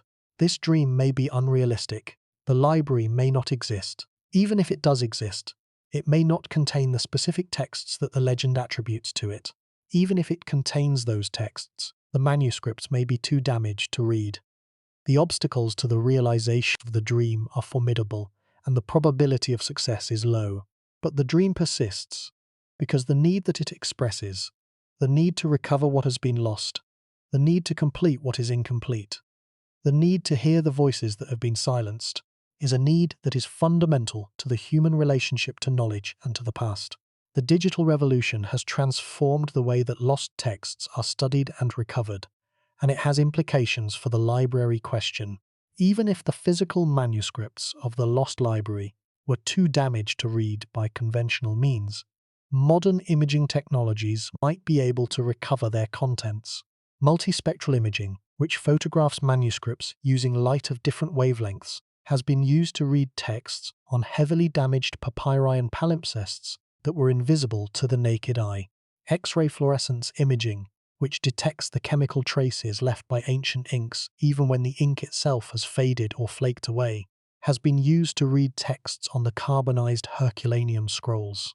These technologies could potentially be applied to the manuscripts of the lost library, if they are ever found, extending the range of conditions under which the contents of the manuscripts might be recovered. The development of artificial intelligence and machine learning has also opened new possibilities for the study of ancient texts. AI algorithms have been used to reconstruct damaged texts, to identify the handwriting of individual scribes, and to classify manuscripts based on their physical and textual characteristics. These technologies could be applied to the manuscripts of the Lost Library, helping to identify the texts, to date the manuscripts, and to assess their place in the broader tradition of classical manuscript transmission. The possibility that the manuscripts might be recovered through advanced imaging and AI technologies, even if they are in poor physical condition, adds a new dimension to the library question. Even if the manuscripts have been damaged by moisture, temperature fluctuations, or other environmental factors, the application of modern technologies might make it possible to recover at least some of their contents. The search for the Lost Library is therefore not merely a search for well-preserved manuscripts. It is a search for any physical remains that might yield information about the contents of the collection, even if those remains are fragmentary or heavily degraded. The role of chance in the history of manuscript discovery is one of the most important themes that the legend of the Lost Library illustrates. The great manuscript discoveries of the past, from the recovery of Cicero's letters by Petrarch to the discovery of the Dead Sea Scrolls by a Bedouin shepherd, have been characterized by an element of serendipity that defies prediction and that reminds us of the limits of systematic investigation. The library of Ivan the Terrible, if it exists, may require a similar element of serendipity to be discovered, a chance observation by a construction worker, an unexpected collapse of an underground passage, or a fortuitous discovery during routine maintenance of the Kremlin's infrastructure. The history of manuscript discovery teaches us that such moments of serendipity can occur at any time and in any place, and that the library, if it exists, may be found not by a systematic search but by a fortunate accident. What does the story of the Lost Library of Ivan the Terrible mean for our understanding of the relationship between knowledge and power, between civilization and destruction, between the past and the present? The first implication is a recognition of the extraordinary importance of the Byzantine Empire in the preservation of the classical heritage. The Western narrative of intellectual history often jumps from ancient Greece and Rome directly to the Italian Renaissance, as if the classical heritage had been preserved in suspended animation for 1,000 years before being awakened by the humanists of the 15th century. This narrative ignores the crucial role played by Byzantine scholars and librarians, who actively preserved, copied, studied, and transmitted the works of the classical world through the centuries of upheaval that separated the fall of Rome from the rise of the Renaissance. The libraries of Constantinople were the primary repositories of the classical heritage for over 1,000 years, and the dispersal of their contents in the years surrounding the fall of Constantinople was one of the most important events in the intellectual history of the West. The story of the Lost Library reminds us that the transmission of knowledge across time is not a smooth or automatic process. It is a process that depends on specific individuals, specific institutions, and specific political and economic conditions. The manuscripts that were brought to Moscow by Sophia Palaiologina, if they existed, were preserved because specific people made specific decisions to carry them from one place to another, to store them in specific locations, and to protect them from specific threats. The manuscripts that were lost in the fall of Constantinople, in the fires of Moscow, or in the chaos of the time of troubles were lost because the specific conditions that were necessary for their preservation were disrupted. There is a pause worth taking here. Think about the scribes of Constantinople, who spent their lives copying manuscripts in a city that they knew was under threat, a city that was slowly being surrounded by the expanding Ottoman Empire. These were people who understood that the works they were copying might be destroyed, that the tradition they were serving might be broken. They copied anyway because they believed that the knowledge contained in the manuscripts was worth preserving, that it was their duty to ensure that the works of the past were available to the future. Some of the manuscripts they copied were carried to Italy, where they helped to ignite the Renaissance. Some were carried to Moscow, where they may or may not have survived to the present day, and some were lost, consumed by the fires and the violence that accompanied the fall of their city. The second implication is a recognition of the role that political power plays in the preservation and the destruction of knowledge. The Library of Ivan the Terrible, if it existed, was a product of political power, a collection that was assembled by rulers who had the wealth and the authority to acquire valuable manuscripts and to store them in secure locations.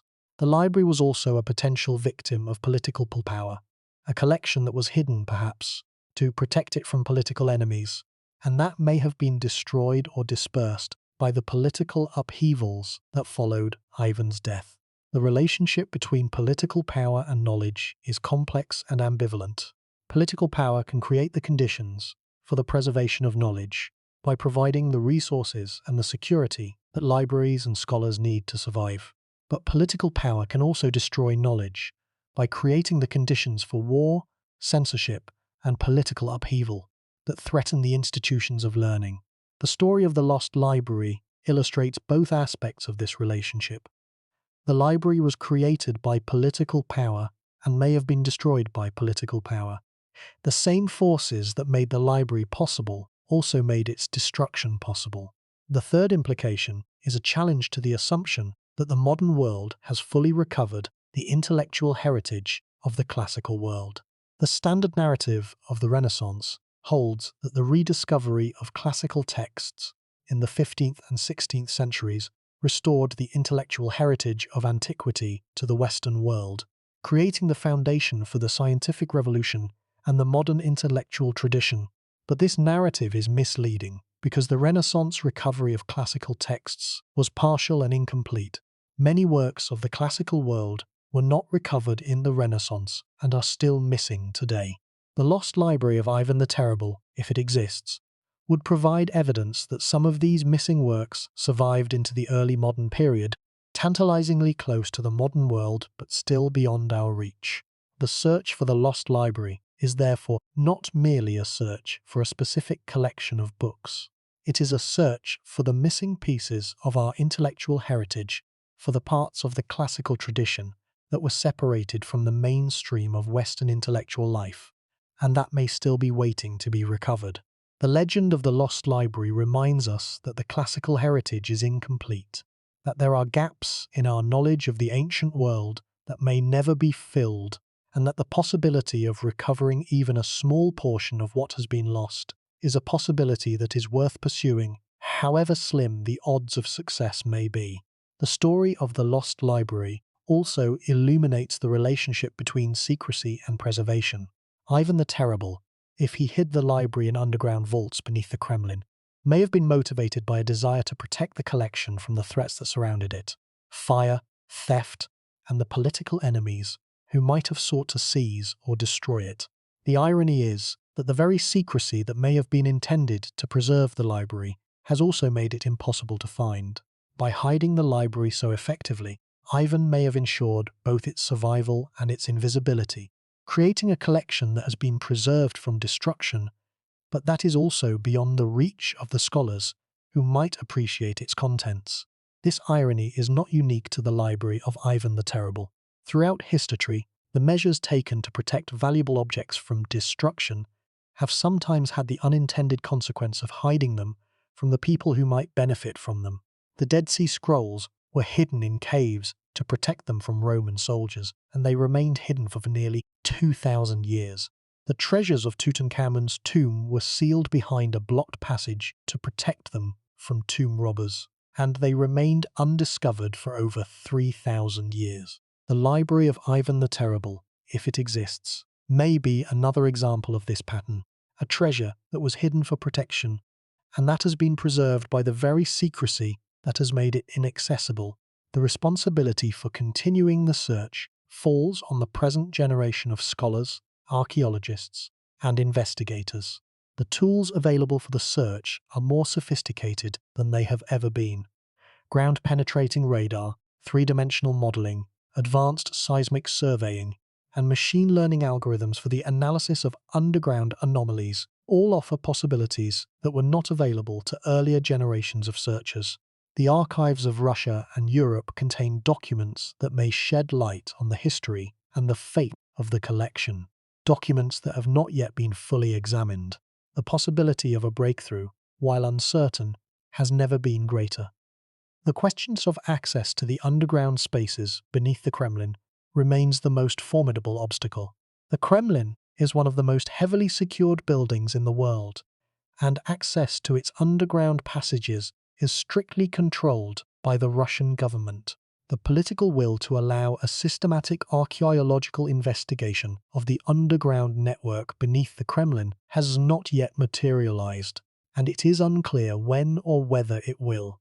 The search for the lost library, like the library itself, remains in a state of suspended possibility, waiting for the circumstances that would allow it to proceed. The question of whether the modern Russian government should allow a systematic archaeological investigation of the underground passages beneath the Kremlin is a question that balances the interests of historical knowledge against the requirements of political security and institutional continuity. The potential benefits of such an investigation are enormous. If the library exists, its discovery would be one of the most important cultural events of the 21st century, a find that would transform our understanding of the classical world, and that would bring international prestige to Russia and to the scholars and institutions involved in the discovery. Even if the library does not exist, a systematic investigation of the underground passages beneath the Kremlin would produce valuable archaeological and historical data about the history of the Kremlin and of Moscow. The potential costs and risks of such an investigation are also significant. The excavation of underground passages beneath an active government building would involve disruption, expense, and security concerns that cannot be dismissed. The possibility that the investigation might damage existing structures, compromise the security of the building, or produce results that are politically embarrassing cannot be ruled out.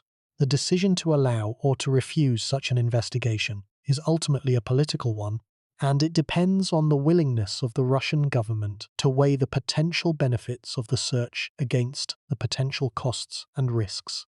The obligation to pursue the truth about the lost library, whatever that truth may be, falls on the international scholarly community as well as on Russia. The classical heritage that the library may contain is not the exclusive property of any one nation. It is the common heritage of all humanity, the product of civilizations that contributed to the development of human thought in ways that transcend national and cultural boundaries. The preservation, the study, and the recovery of this heritage is a responsibility that belongs to all people, regardless of their nationality, their language, or their cultural background. The international community of classical scholars, Byzantinists, and historians of Russia has a particular responsibility to maintain the scholarly rigor and the critical objectivity that the library question requires. The legend of the lost library has been the subject of much speculation and much sensationalism, and the temptation to accept the legend uncritically or to reject it dismissively is strong. The scholarly community must resist both temptations, maintaining a careful and balanced assessment of the evidence that neither overstates the case for the library's existence, nor understates the possibility that it may yet be found. The enduring power of the legend also reflects the deep human fascination with hidden treasure, with the idea that extraordinary wealth or knowledge might be concealed in a secret location, waiting to be discovered by the right person at the right time. This fascination is as old as human civilization itself, and it has inspired countless legends, myths, and stories, from the tales of pirate treasure buried on deserted islands to the legends of lost cities filled with gold. The legend of the lost library of Ivan the Terrible is a variation on this universal theme, but it is a variation that is uniquely powerful because the treasure it describes is not gold or jewels, but knowledge, the words and the thoughts of some of the greatest minds in human history. The legend of the lost library is also a story about the relationship between Russia and the West, a relationship that has been characterized by both fascination and suspicion, by both cultural exchange and political rivalry. The library, if it exists, represents a point of connection between Russia and the Western classical tradition, a shared heritage that links the Russian state to the intellectual traditions of Greece and Rome.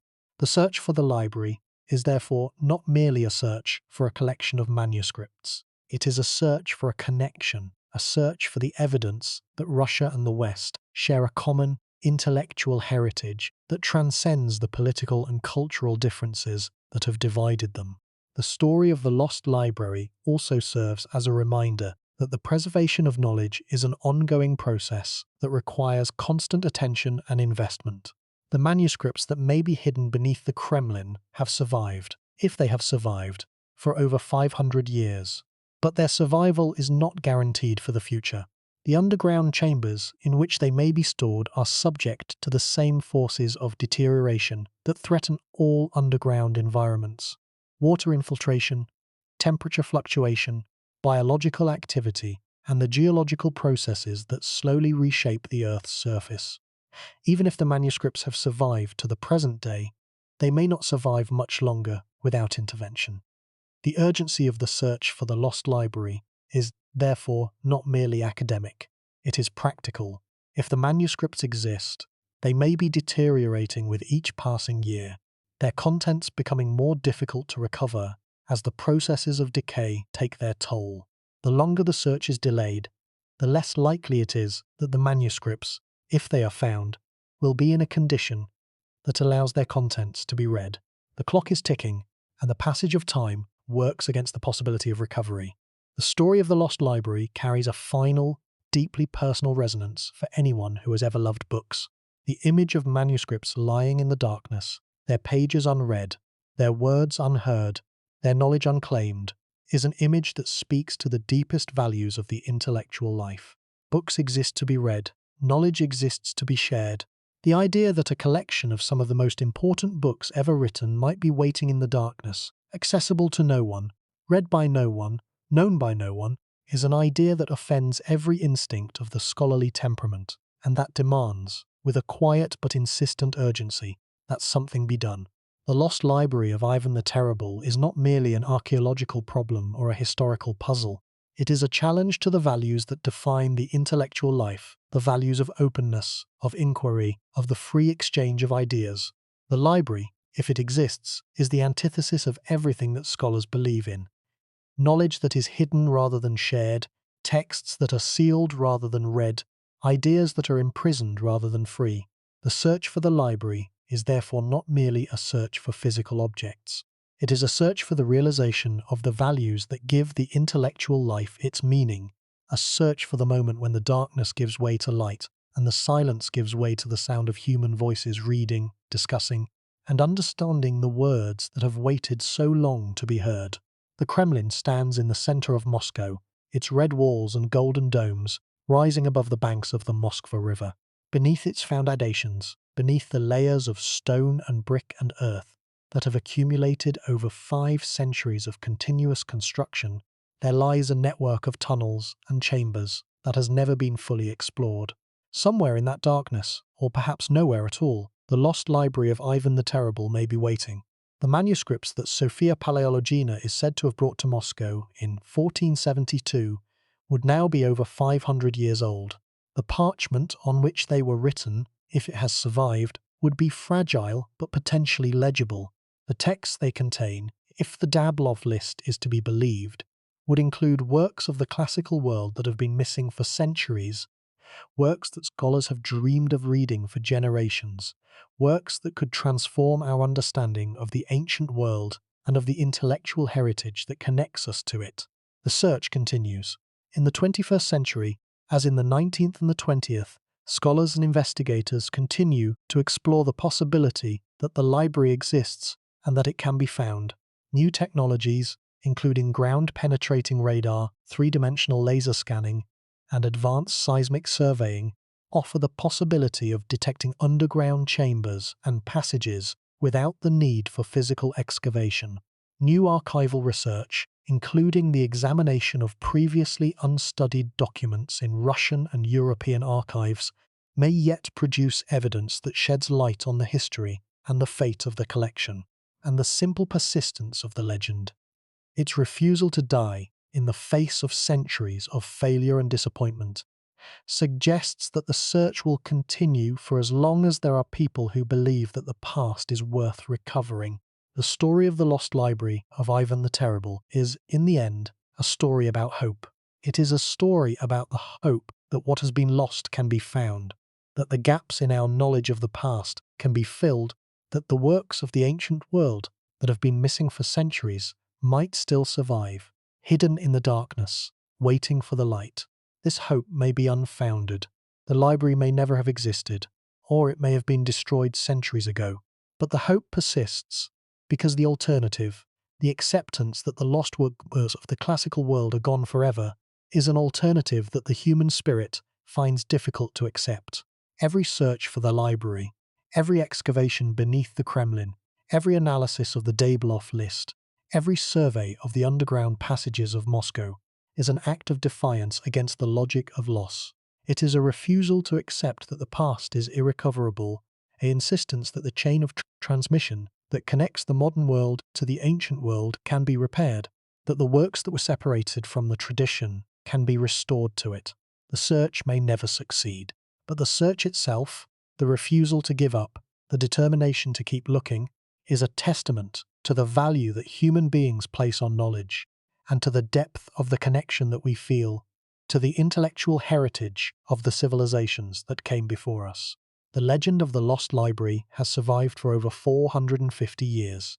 It has survived wars, revolutions, fires, and the rise and fall of empires. It has survived the skepticism of scholars, the indifference of governments, and the practical impossibility of excavating beneath one of the most heavily guarded buildings in the world.